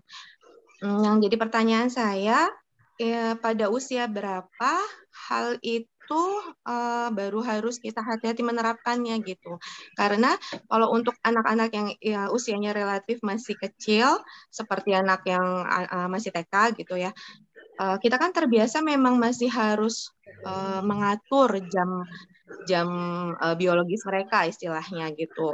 Pada saat kalau kita biarkan misalnya sesuka-sukanya ya mereka akan bangun ya sesuka mereka. Mereka ya akan kalau belajar ya sesuka mereka gitu. Sementara kalau kita ingin menanamkan kedisiplinan pada anak, bukankah memang harus dari usia sedini mungkin kita membiasakan ya meskipun masih ngantuk, nak harus bangun gitu, karena kita harus sholat subuh, kemudian nanti masih harus masuk sekolah jam sekian, seperti itu. Juga untuk jam bermain tadi gitu, kalau memang membuka diskusi itu ke anak, otomatis anak kan lebih banyak memilih waktu bermainnya, akan ya maunya jam segini ya main nih gitu. Sementara kan kita pengen membuat anak lebih terstruktur lah istilahnya hidupnya, ada masanya dia main, ada masanya dia istirahat, ada masanya dia harus belajar, seperti itu. Nah, kira-kira kalau menurut Bunda Zainab, bagaimana sebaiknya kita bisa mengontrol anak tanpa menjadi toxic parenting tadi, gitu, tanpa menjadi orang tua yang toxic. Terima kasih Bunda sebelumnya. Assalamualaikum. Waalaikumsalam. Terima kasih Bu Ade. Terima kasih Ibu. Satu lagi tadi siapa ya? Bunda, nih di saya resennya udah nggak ada. Iya, di saya juga nggak kelihatan Bu Isin. Langsung aja siapa lagi yang mau bertanya? Yang belum ditunjuk tadi, yang tadi sudah resen? Ada sudah. Ya mungkin dijawab saja dulu Bu Isin. Oke, sip. Oke. Dua pertanyaan dulu Bunda Zainab ya. Dari Bunda Koko tadi bagaimana mengatasinya sudah terlanjur. Aku lagi Zoom. Dan Bunda Ade mulai usia berapa diterapkan kontroli? Silakan Bunda Zainab. Baik, terima kasih untuk Ibu Dewi dan Ibu Ade yang sudah menanyakan pertanyaan terkait tentang webinar pada pagi hari ini. Yang pertama, Ibu Dewi pertanyaannya bagaimana ketika memang terlanjur gitu ya sudah menerapkan pola pengasuhan yang mungkin tadi ada ciri-ciri yang toksik gitu ya. Sebenarnya kita bisa menerapkan itu dan merubah sistem atau polanya. Jadi kita sadari dulu. Makanya tadi yang pertama itu ada yang dinamakan mindfulness. Nah, jadi yang pertama meskipun kita tahu tadi berarti kalau Ibu Dewi sudah sadar gitu ya, sudah mindfulness. Oh, saya itu kalau mendidik anak ciri-ciri yang mungkin akan masuk ke toxic parenting itu tadi. Jadi artinya sudah ada kesadaran dulu ketika sudah ada kesadaran, tentunya ingin merubah perilakunya. Bagaimana caranya? Berarti yang tadinya misalnya kalau kesal gitu ya langsung mencubit atau main fisik atau mungkin verbal abuse, teriak-teriak atau mengatakan bodoh dan kata-kata yang mungkin tidak pantas untuk diucapkan, bisa dirubah dengan cara komunikasi yang asertif. Komunikasi yang asertif seperti apa ke anak gitu, disesuaikan juga dengan anaknya. Kalau anak SD saya rasa sudah bisa untuk diajak dengan pola komunikasi asertif, bahkan dari sedini mungkin kita latih gitu ya. Jadi ketika anak melakukan kesalahan, kita panggil anak, kita jangan pakai emosi. Jadi kontrol emosi yang tadi di poin yang bagaimana seharusnya itu kita pakai juga. Emosinya dikontrol, kita tenangkan diri kita. Ketika memang kita lagi emosi juga, kita tidak perlu langsung bereaksi. Ya, karena tentu ketika orang emosi reaksinya akan salah, gitu ya, akan tidak tepat. Jadi ketika memang sudah terlanjur, tentu tidak ada yang terlanjur. Kata terlanjur kita bisa kok, apalagi usianya masih usia dini, usia SD, gitu ya, kita bisa merubah pola itu. Kita bisa membenarkan yang tadinya misalnya mencubit, gitu ya, dijelaskan kalau perlu kita tidak sungkan untuk meminta maaf ke anak. Maaf ya nak, gitu misalnya kalau mungkin mama selama ini kalau misalnya lagi capek, lagi kamu nggak mau nurut, mama cubit kamu, sakit ya gitu, mama minta maaf ya. Misalnya dirubah dengan cara-cara yang lebih positif, dan saya yakin ketika memang sudah disadari tadi, sudah mindfulness, kita selalu koreksi apa yang sebenarnya kita lakukan kepada anak. Kenapa misalnya anak kita kok pemalu banget, coba koreksi diri. Kenapa anak kita kok agresif sekali? Jadi kita tidak melulu menyalahkan, oh nih anak kita nih kayak gini nih langsung di label. Enggak, tapi kita lihat dulu apa yang kita lakukan.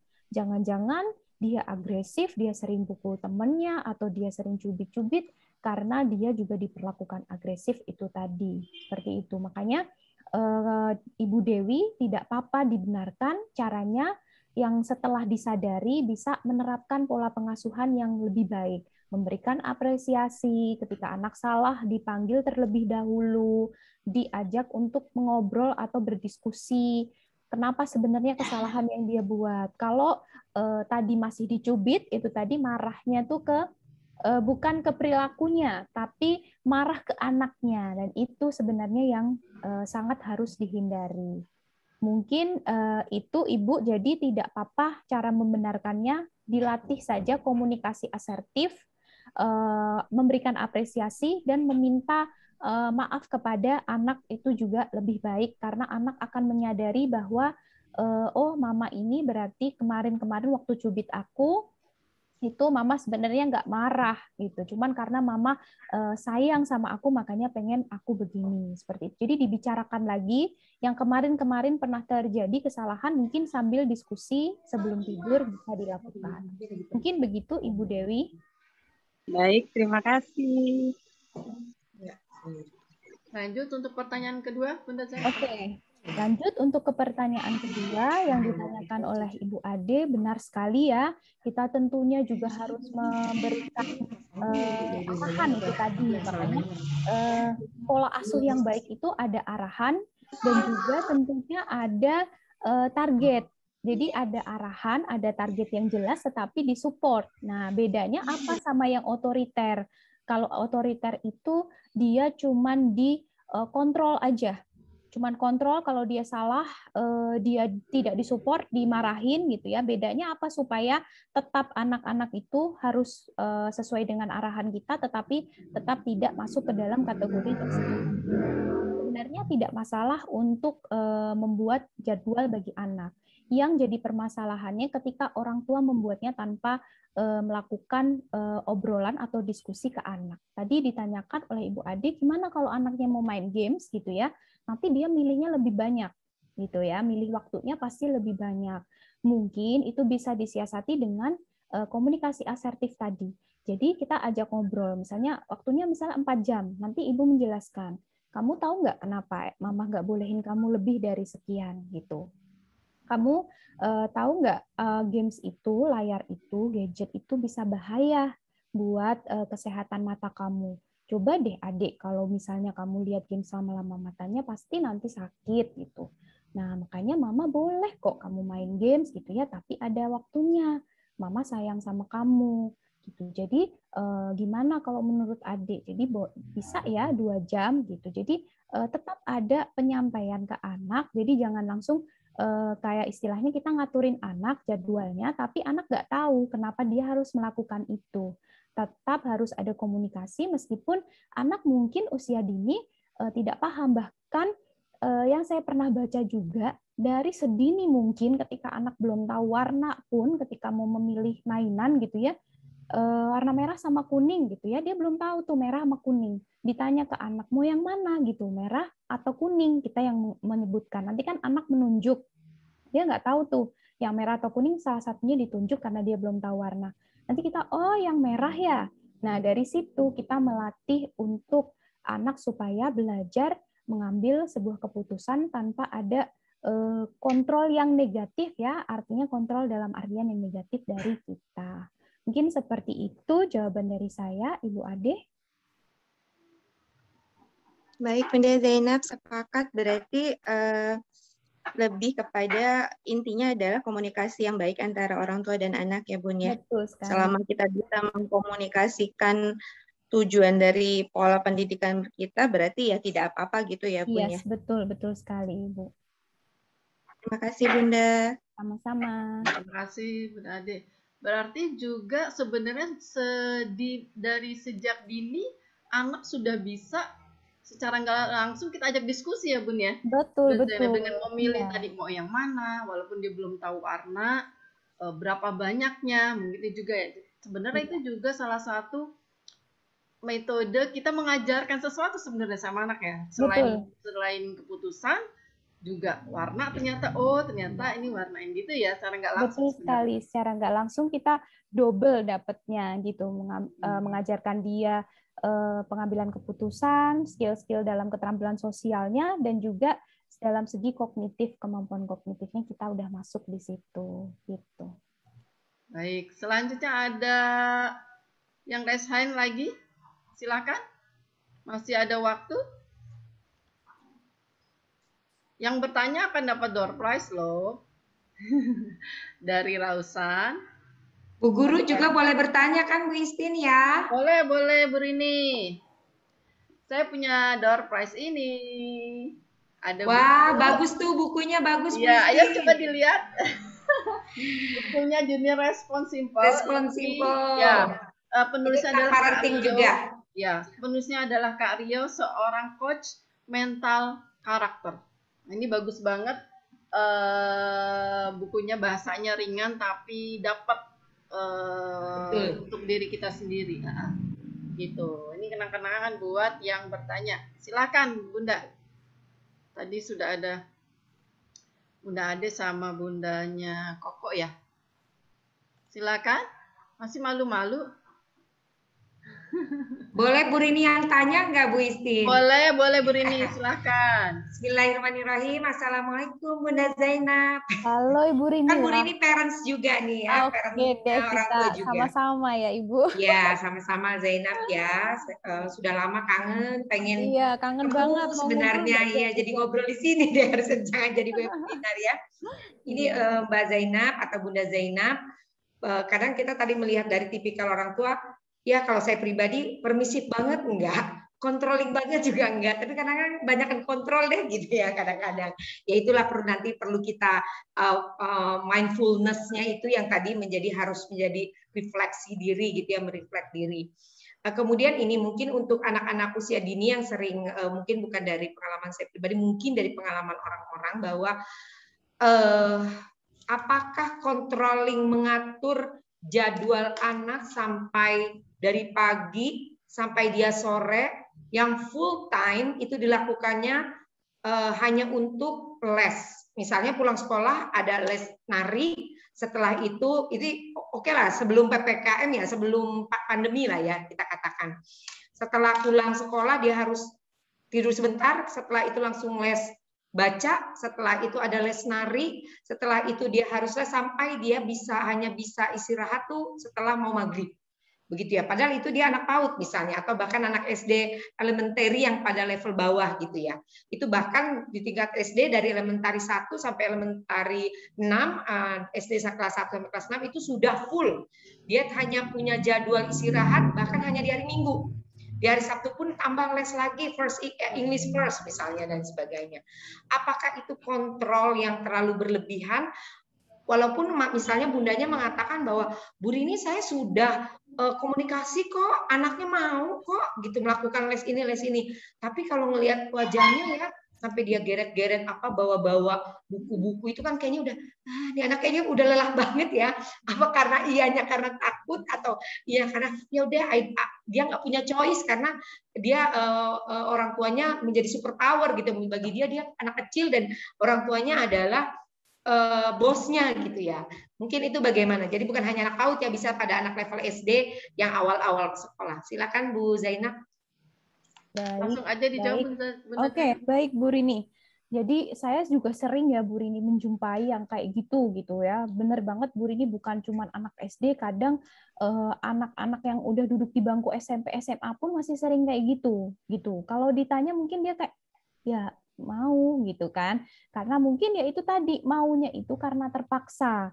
Nah, kalau saya sendiri ngelihat anak PAUD yang seperti itu kasihan sekali, karena tentu apalagi les-lesnya yang kayak les bahasa Inggris, kemudian les matematika, membaca gitu ya, itu kan sebenarnya bukan skill yang terlalu dibutuhkan untuk tahap perkembangan anak-anak usia dini gitu ya. Jadi bagaimana caranya harusnya orang tua juga tidak kontrolnya itu tidak melulu soal dia oke lah dia udah komunikasi, tapi dia harus bisa membaca emosi, membaca apa yang dirasakan oleh anak. Jadi nggak cuma sekedar ketika kita tanya, anak bilang iya gitu ya, mau mama, kita lihat besok dia menjalaninya dengan enjoy nggak, tidurnya bagaimana, apakah dia punya waktu untuk istirahat, dan sebagainya, itu perlu. Tapi saya rasa kalau yang sampai full untuk anak usia dini itu sangat kasihan, karena memang tahap perkembangannya tidak mengharapkan dia untuk beraktivitas yang seperti itu secara full, yang harus kalau namanya les kan ada jamnya, tentunya di situ juga ada aturannya gitu ya. Kecuali ketika kita lihat si anak kok dia happy, dia lebih seneng kok waktu dia ketemu teman-teman lesnya daripada dia di rumah. Dia kalau di rumah itu misalnya masih sering nangis, boring gitu ya. Tapi ketika di luar dia les dia happy. Nah, jadi selain kita membaca apa yang disampaikan anak, kita juga bisa membaca secara emosional. Tentunya orang tua pasti karena tinggal bersama, menghabiskan waktu bersama-sama dengan anak, harusnya lebih paham akan hal itu. Jadi orang tua tidak boleh merasa super power di hadapan anaknya. Jadi anaknya cuma ngikutin aja. Nah, itu jatuhnya berarti ke otoriter tadi, bukan ke pola asuh yang lain. Karena ya udah dia cuman anaknya iya nih, oh iya, karena anaknya takut sebenarnya, bukan karena dia mau seperti itu. Seringkali yang terjadi seperti itu.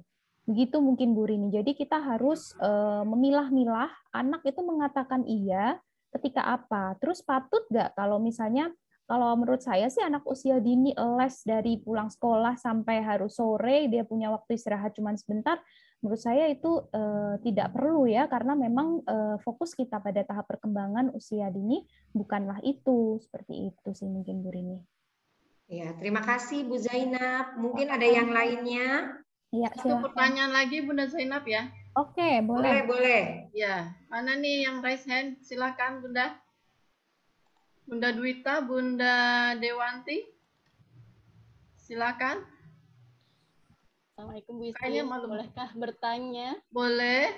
Siapakah itu? Siapakah dia? Saya. Bu Nisa. Iya. Oh iya, silakan Bu Nisa. Oke. Assalamualaikum Bunda Zainab. Waalaikumsalam Ibu. Di sini saya ingin bertanya, bagaimana kita menerapkan agar tidak toxic parenting itu untuk anak-anak yang mohon maaf istilahnya dia memiliki kebutuhan kebutuhan khusus. Jadi misalnya kita ajak dia diskusi, tetapi dia masih belum mengerti gitu. Jadi kita ajak dia untuk kayak, ya udah kamu apa nih gitu kan. Nanti janji ya setelah kamu melakukan ini, misalnya dia bilang, aku mau main dulu, oke boleh. Ibu kasih kamu main, tetapi nanti kamu janji ya setelah main kamu ikuti pelajaran ini gitu kan. Kita kerjakan ini ya gitu kan. Kita ikut berhitung bersama ya atau apa gitu. Tapi dia ternyata tidak bisa mengikuti aturan itu. Jadi dia hanya kita udah kasih main, kita main tuh. Habis itu dia lupa, dia nggak menepati janjinya. Nah, bagaimana untuk menerapkan itu ya Bunda? Supaya anak itu juga dapat mengikuti aturan yang kita buat itu, supaya dia bisa mengikuti pembelajaran dengan baik misalnya gitu. Terima kasih Bunda Zainab. Sama Ibu Nisa. Baik, ini mungkin pengalaman juga ya ketika menangani anak-anak yang berkebutuhan khusus gitu ya. Tentunya anak-anak berkebutuhan khusus awalnya ingin saya sampaikan bahwa mereka spesial gitu. Jadi tentunya dalam pengasuhan pun mereka juga special case gitu. Jadi kita tidak bisa samakan. Bahkan orang tua yang anaknya mungkin tidak berkebutuhan khusus saja itu sangat jangan sampai loh kita didik anak sama yang toksik gitu ya.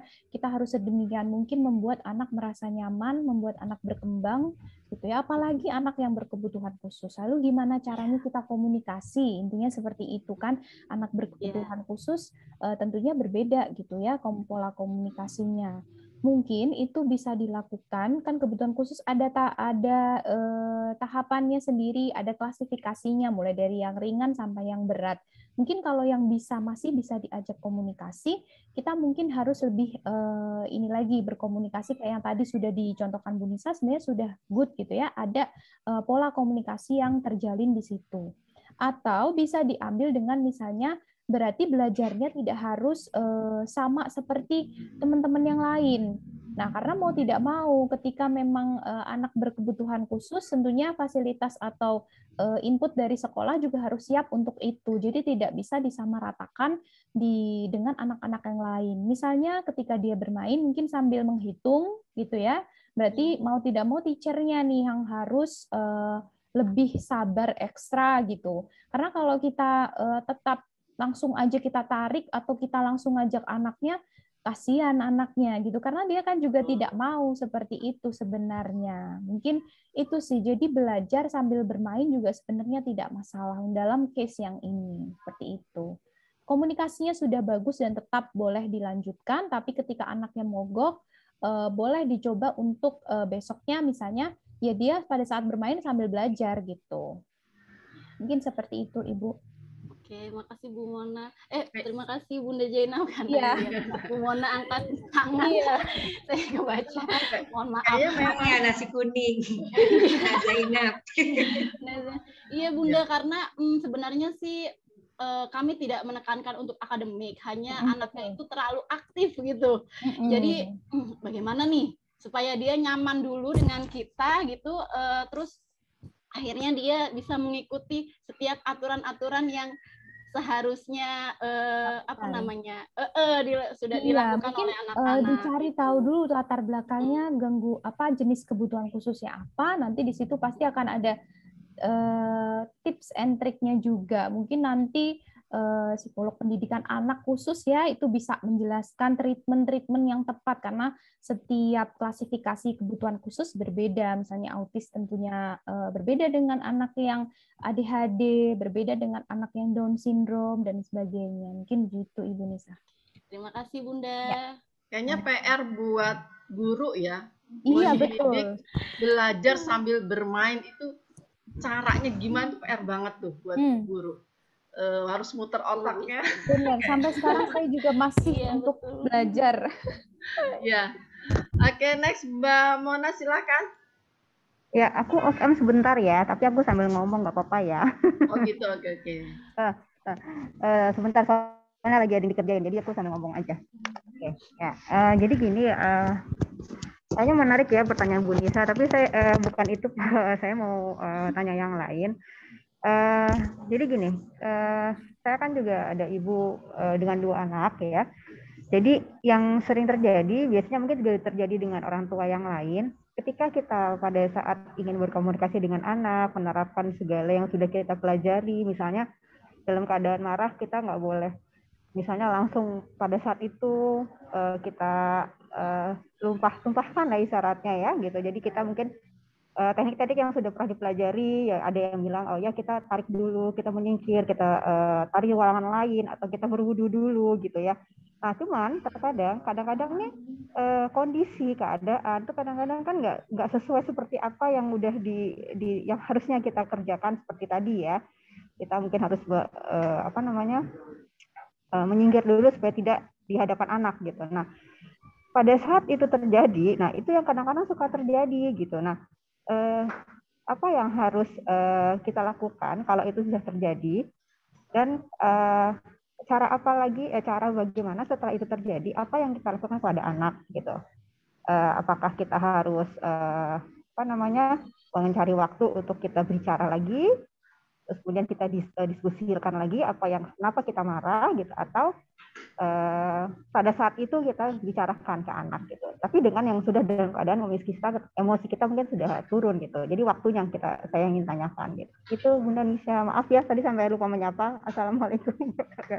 Terima kasih Bunda. Bunda Zainab, maaf kok jadi Bunda Nisha. Iya. Oke, baik. Iya, jadi seringkali bahwa teori tidak seindah prakteknya itu terjadi gitu ya. Jadi memang banyak sekali case-case gitu ya tentang mendidik anak, tentang penerapan ketika kita lagi masa stres, depresi dan sebagainya kalau dalam ilmu psikologi ya. Itu tidak semudah kok yang seperti kita bayangkan, apalagi ketika itu kita alami. Mungkin saya pribadi pun sendiri ketika kayak ya ada anak yang dia kategori stres gitu ya, udah kecenderungan ke situ dari tahapan yang mulai ringan sampai yang berat gitu ya. Tapi ketika saya mengalami, saya mau terapkan itu susah gitu ya. Jadi benar banget kata Bu Mona bahwa tidak semudah apa yang sebenarnya ada, apalagi situasi kondisi sangat memacu kita untuk meluapkan emosi kita pada saat itu. Nah, makanya kita perlu berlatih untuk kontrol diri. Selalu dilatih untuk self healing kita supaya kita tahu dulu kadar kita seperti apa, kita adalah tipe orang yang misalnya kondisi seperti apa, emosi kita terpancing, kita langsung menyingkir dan sebagainya, itu bisa dilatih meskipun dalam perjalanannya akan seringkali kita mengalami jatuh dan bangun gitu ya. Jadi tetap saja dilatih. Nah, kedua, setelah kita melakukan atau kita ternyata keceplosan atau kita nggak bisa menghindari situasi itu, yang sebaiknya dilakukan adalah kita menenangkan diri dulu, gitu ya. Si anak biar tenang karena dia tentunya sudah ada masukan marah-marah dari ibunya, misalnya dia pasti juga hatinya tidak baik dan kalau diajak bicara pada saat itu tentunya dia tidak akan bisa menerima. Jadi namanya kita pasti butuh proses untuk penerimaan dulu. Saya sendiri juga kalau misalnya habis diomelin gitu ya, kita akan pasti memikirkan dulu kenapa saya diomelin, apa yang saya lakukan gitu ya. Apalagi anaknya misalnya sudah lumayan nih, udah bisa kognitifnya udah bagus, udah bisa berpikir. Tapi kalau anak usia dini biarkan dulu dia. Istilahnya sakit hati yang dia rasakan itu hilang dulu. Apalagi anak-anak cenderung lebih cepat gitu ya, anak usia dini gitu, nggak ngambeknya tuh nggak lama sama remaja. Kalau remaja biasanya dia akan ngambek agak lama gitu. Kemudian setelah itu ketika orang tua dan anak udah sama-sama tenang, coba cari waktu yang baik untuk membicarakan apa yang telah terjadi gitu. Ibu menyampaikan maksud ibu, tapi diawali dengan permintaan maaf, misalnya sudah berkata kasar misalnya, atau memukul, atau mencubit gitu ya, diawali dengan permintaan maaf. Kemudian yang kedua menyampaikan maksud dan tujuannya, kenapa tadi mama marah-marah, atau sampai akhirnya mama memukul atau berkata kasar ke kamu, dijelaskan. Baru ditanya, bagaimana perasaan kamu? Gitu, ditanya. Gitu.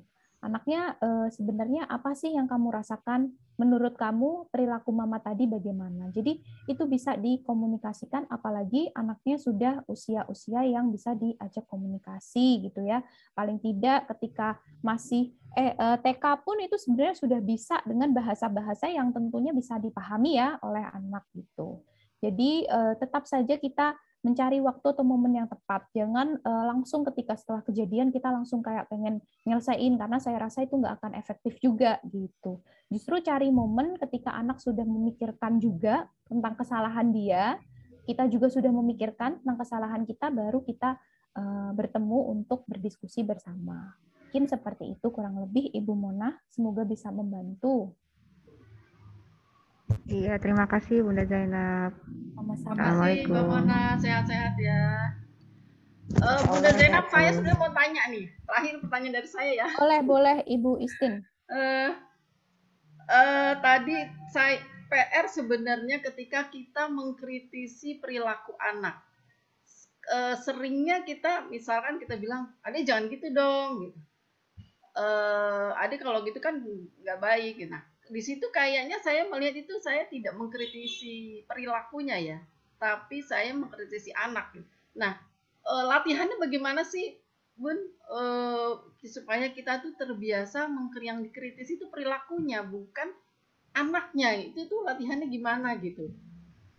Terus sama satu lagi tadi ada toxic parent, selain fisik dan verbal juga ada tindakan psikologi. Nah, itu yang seperti apa tindakan psikologinya itu? Itu aja dari saya, Bunda Zainab. Oke, baik. Saya langsung jawab, Ibu Istin. Jadi memang learning by doing ya. Jadi proses, kita nggak bisa sekali dua kali. Kita pasti cenderung orang tua kayak anak, misalnya kita ngomongin ya, dia melakukan kesalahan, terus kita cenderung akan, jangan gitu dong, ini. Tapi jangan gitunya dilanjutkan, gitu. Kenapa misalnya dia tidak boleh seperti itu? Nah, jadi dijelaskan juga, sebenarnya kamu tidak boleh seperti itu karena ini berbahaya buat kamu. Seperti itu. Jadi dilanjutkan.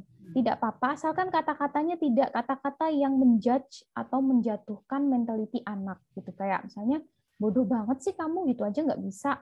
Harusnya baru dijelasin, jangan seperti itu. Tapi kamu, Mama, misalnya, tuh kamu kok kemarin ini ya, kenapa ya gitu. Kalau perlu dikasih tanda tanya supaya anak juga bisa memikirkan sebenarnya kesalahan dia tuh di apanya sih, Mama koreksi itu di bagian yang apa gitu, bukan di diri dia atau karena person dia gitu. Tapi karena perilakunya. Itu memang butuh pelatihan dan fokus aja ke sebenarnya kita fokusnya ke ketika anak menumpahkan air ya kita fokusnya bukan karena anak kita bodoh nggak bisa itu kan, tapi karena airnya tumpah dia tidak hati-hati. Jadi bukan besok dia tidak boleh bawa air dalam gelas mengantar ke ayahnya misalnya, tapi tetap boleh, tapi kesalahan yang misalnya dia tidak melihat ke arah jalan depannya gitu, itu harus dihindari. Jadi fokusnya ke situnya. Dan tentu betul Bu Istin itu harus dilatih. Bagaimana cara melatihnya? Ketika anak melakukan kesalahan selalu dicoba fokus ke perilakunya. Hanya itu caranya. Jadi learning by doing gitu. Kemudian tadi secara fisik dan verbal, tidak hanya secara fisik dan verbal, secara psikologisnya apa? Nah, tadi sudah dijelaskan sebetulnya banyak sekali secara psikologisnya, controlling anak, kemudian yang masuk ke macam-macam, misalnya kita membandingkan anak itu secara psikologis, meskipun terkadang kita sering kali kayak tuh kakak kamu bisa, tuh teman kamu bisa, nah itu sudah termasuk kategori itu merusak juga sebenarnya mental anak ke depannya, kira dia tidak bisa ambil keputusan, tidak percaya diri, sulit percaya, dan sebagainya. Seperti itu mungkin Ibu Istin. Baik, Bunda, sepertinya memang kalau kita dalam keadaan marah, itu memang harus diam dulu ya. Supaya yang keluar bukan menyalahkan anaknya, tapi supaya yang keluar itu kata-kata yang baik sehingga terarah kepada perilaku begitu ya. Betul. Masya Allah. Ada lagi kira-kira? Ya, terima kasih Bunda Zainab atas waktunya. Bunda-bunda semuanya yang lain, mudah-mudahan jawaban dari pembahasan kita pagi ini dari Bunda Zainab bisa menjadi pencerahan buat kita semua ya dalam mendidik anak. Ternyata yaitu tanpa disadari kita melakukan toxic parenting. Nah itu sebenarnya kalau saya melihat memang ya memang seperti itu, kita maksudnya masalah mendidik anak ada di situ semua, ada di secara nggak langsung di toxic parenting itu yang PR banget buat kita sebagai orang tua, terutama saya pribadi. Mudah-mudahan nggak sampai di sini Bunda Zainab, kita bisa lanjutkan lagi pembahasan tentang parenting yang lain di lain kesempatan. Mungkin bisa berkala Bu Rini ya. Insya Allah. Nanti makanya ini pemilihan parenting akan segera, ketua parenting. Setelah itu ini menjadi bagian dari program-programnya parent kita, komite sekolah kita gitu Bu Istin. Ya. Pokoknya Bu Zainab terima kasih banyak ya menjadi sama-sama Bu Rini. Pionir pertama kegiatan kita yang mudah-mudahan berkelanjutan. Berkah ilmunya ya. Amin, insya Allah. Amin. Ya terakhir itu Bu Isin, learning by doing sama istiqomah. Learning by doing-nya istiqomah. Itu saja kayaknya yang harus kita lakukan untuk menghindari pengasuhan toksik ini. Iya Bu Rini. Makanya mudah-mudahan ini bukan pencerahan, ini baru pencerahan awal kita dalam mendidik anak. Insya Allah nanti ada pencerahan-pencerahan lainnya yang akan kita lakukan di lain kesempatan, dan semoga kita semua selalu dimudahkan dalam mencari ilmu, terutama khususnya dalam ilmu mendidik anak, karena dampaknya nggak hanya 1 tahun ke depan, tapi ternyata hasilnya itu baru dilihat mungkin ketika dia, kalau saya merasa anak saya SMP ini udah kelihatan nih, kayaknya saya salah nih didikin, jadi dia dalam membuat keputusan masih belum bisa. Pada di usia SMP harusnya sudah mulai mungkin bisa memutuskan saya maunya apa kayak gitu. Seperti tadi di video tadi Bu Istin, kan baru terlihat ketika dia sudah menjadi dokter. Iya. Subhanallah sekali gitu. Berarti memang dalam mendidik anak itu jangan pernah berhenti Bu Rini. Dalam belajar mendidik itu kita sebagai orang tua tidak pernah ada kata berhenti untuk belajar gitu ya Bu Rini ya. Ya betul, dan usia dini ini menjadi tonggak awal Bu Istin. Ya kalau dari usia dininya sudah salah akan berlanjut terus, bahkan efeknya nanti ketika dia sudah jadi dokter, orang menganggap kita sukses. Tadi ya ayahnya menganggap dia sukses, tapi ternyata anaknya mengalami gangguan jiwa karena ada kesalahan di situ. Ya mudah-mudahan, makanya saya tadi bilang ini adalah pencerahan awal, terutama kita yang ada di sini, supaya kita memperbaiki, bisa memperbaiki cara mendidik. Terutama kita ya Bu Isini, ibu-ibu. Iya. Aduh, istighfar banyak ya Bu Rini. PR. Baik, sebelum ditutup kita foto dulu ya. Bunda-bunda boleh dibuka kameranya, kita foto bersama. Ayo Bunda Gending, Bunda semuanya. Ya, ada Bu Guru juga, boleh dibuka kameranya Bun. Bunda Sena makasih ya, dari tadi kameranya terbuka terus. Kecuali lu pakai masker, gue pakai masker. Ada Bunda Gazi, silakan. Oh, Bunda Gazi ada 2 ya. Kalian ketemu nih sama alumni yang dulu kan. Ya, pokoknya nanti kalau ada lagi tetap ikut ya Bu Istin ya. Apa kabar Bun? Bunda Zainab, banyak ucapan terima kasih semuanya nih dari para parents. Saya juga berterima kasih atas kesempatannya. Semoga bisa nanti berdiskusi bersama lagi. Bunda Abizat, Bunda Neina, Mbak Oi, Bunda Jendra, dibuka dulu kameranya, kita foto ya. Oke, siap. Sebentar. Bunda ini bisa nggak? Di laptop kamu bisa saya ini ya? Ya udah di kamu foto. Oke, boleh bergaya ya. Senyumnya. Sebentar. Ini kamu ambil foto juga ya? 1, 2, 3. Sekali lagi. 1. Ini baru halaman pertama ya. 1, 2, 3. Yang halaman kedua. Sebentar.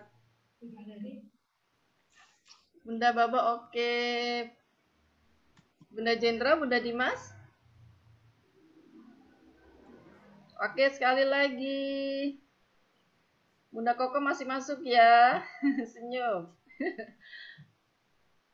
Ya, 1, 2, 3. Sekali lagi.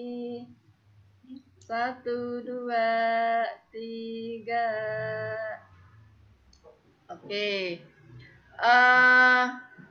Sebelum ditutup, Bunda Zainab boleh memilih 2 pertanyaan dari orang tua. Tadi kalau orang tua ada 3 yang bertanya berini ya. Betul. Ada Bunda Mona, Bunda Koko, dan Bunda Ade. Iya, baik. Dua aja Bu Rini. Sekarang ini apa saya chat ke Bu Rini? Sekarang, Bun. Silakan Bunda Zainab saja. Aja ya, biar fair. Oke. Saya pilih pertanyaan pertama kali ya dari Bunda siapa? Bunda Koko. Bunda Koko tadi ya pertama. Terus pertanyaan kedua mungkin, pertama dan kedua. Oh, gitu berarti Bunda Koko dan Bunda Ade. Bunda Ade. Yang beruntung hari ini, alhamdulillah. Bunda Koko jangan lupa chat Japri, boleh ke Bu Istin? Ya, untuk masih ada nomor saya nggak Bun? Boleh di grup sini aja nanti. Nanti dikirim rezekinya Bunda. Mudah-mudahan kita semua selalu bisa memperbaiki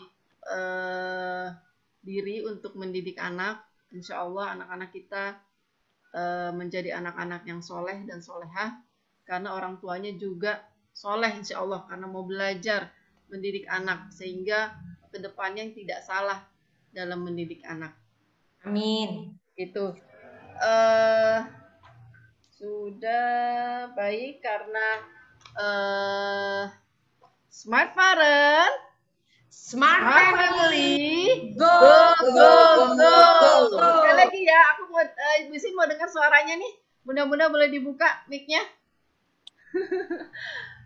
Ya. Smart Parents, Smart Family, go. Terima kasih banyak. Dengan berakhirnya, dengan terpilihnya tadi 2 orang yang beruntung hari ini, sekali lagi saya ucapkan terima kasih banyak jazakillah khair kepada narasumber kita Bunda Zainab, barakallahu fikum, kepada bunda-bunda semua yang hadir di sini yang sudah meluangkan waktunya. Insya Allah ibunya dapat ya, bisa kita terapkan pelan-pelan. Kata Bu Rini tadi istiqomah, latihan, learning by doing. Semoga anak-anak kita menjadi penyujuk hati kedua orang tuanya, insya Allah. Saya Istin, juga ada Bu Rini, juga atas nama RA Rausan Fikir yang menyelenggarakan semi webinar parenting hari ini, mengucapkan banyak terima kasih, banyak jazakallah khairan katsira. Semoga kita semua selalu diberikan kesehatan walafiat dan insya Allah kita bertemu lagi di lain kesempatan, insya Allah. Kita tutup dengan membaca istighfar 3 kali, hamdalah dan doa penutup majelis. Astagfirullahaladzim. Astagfirullahaladzim. Alhamdulillahirrabbilalamin. Subhanaka Allahumma wa bihamdika asyhadu an la ilaha illa anta astaghfiruka wa atubu ilaik. Saya ada pantun sedikit. Pak Satpam jaga keamanan biar sekolah nggak kemalingan. Terima kasih kami haturkan. Cakep. Lebihnya mohon dimaafkan. Wassalamualaikum warahmatullahi wabarakatuh. Waalaikumsalam warahmatullahi wabarakatuh. Terima kasih Bu Guru. Terima kasih Bunda semua ya. Waktunya meluangkan luar biasa jadi amal ibadah. Terima kasih. Bu Ade, Mama Mama Abiza. Terima kasih banyak Bu Nini. Mama Dimas. Saya izin duluan ya. Terima kasih banyak. Mama Dani, sehat-sehat semua. Bunda Koko bisa jawab saya ya, mudah-mudahan ngomongnya masih Mona. Baik, Bu Isin. Pamit ya Bu. Ya, makasih. Assalamualaikum. Gending izin live ya. Iya, silakan. Dadah gitu. Dadah Bu Dadah. cantik. Dadah Gending. Dadah Gending. Dadah Koko. Koko masih ingat Bu Rini? Enggak.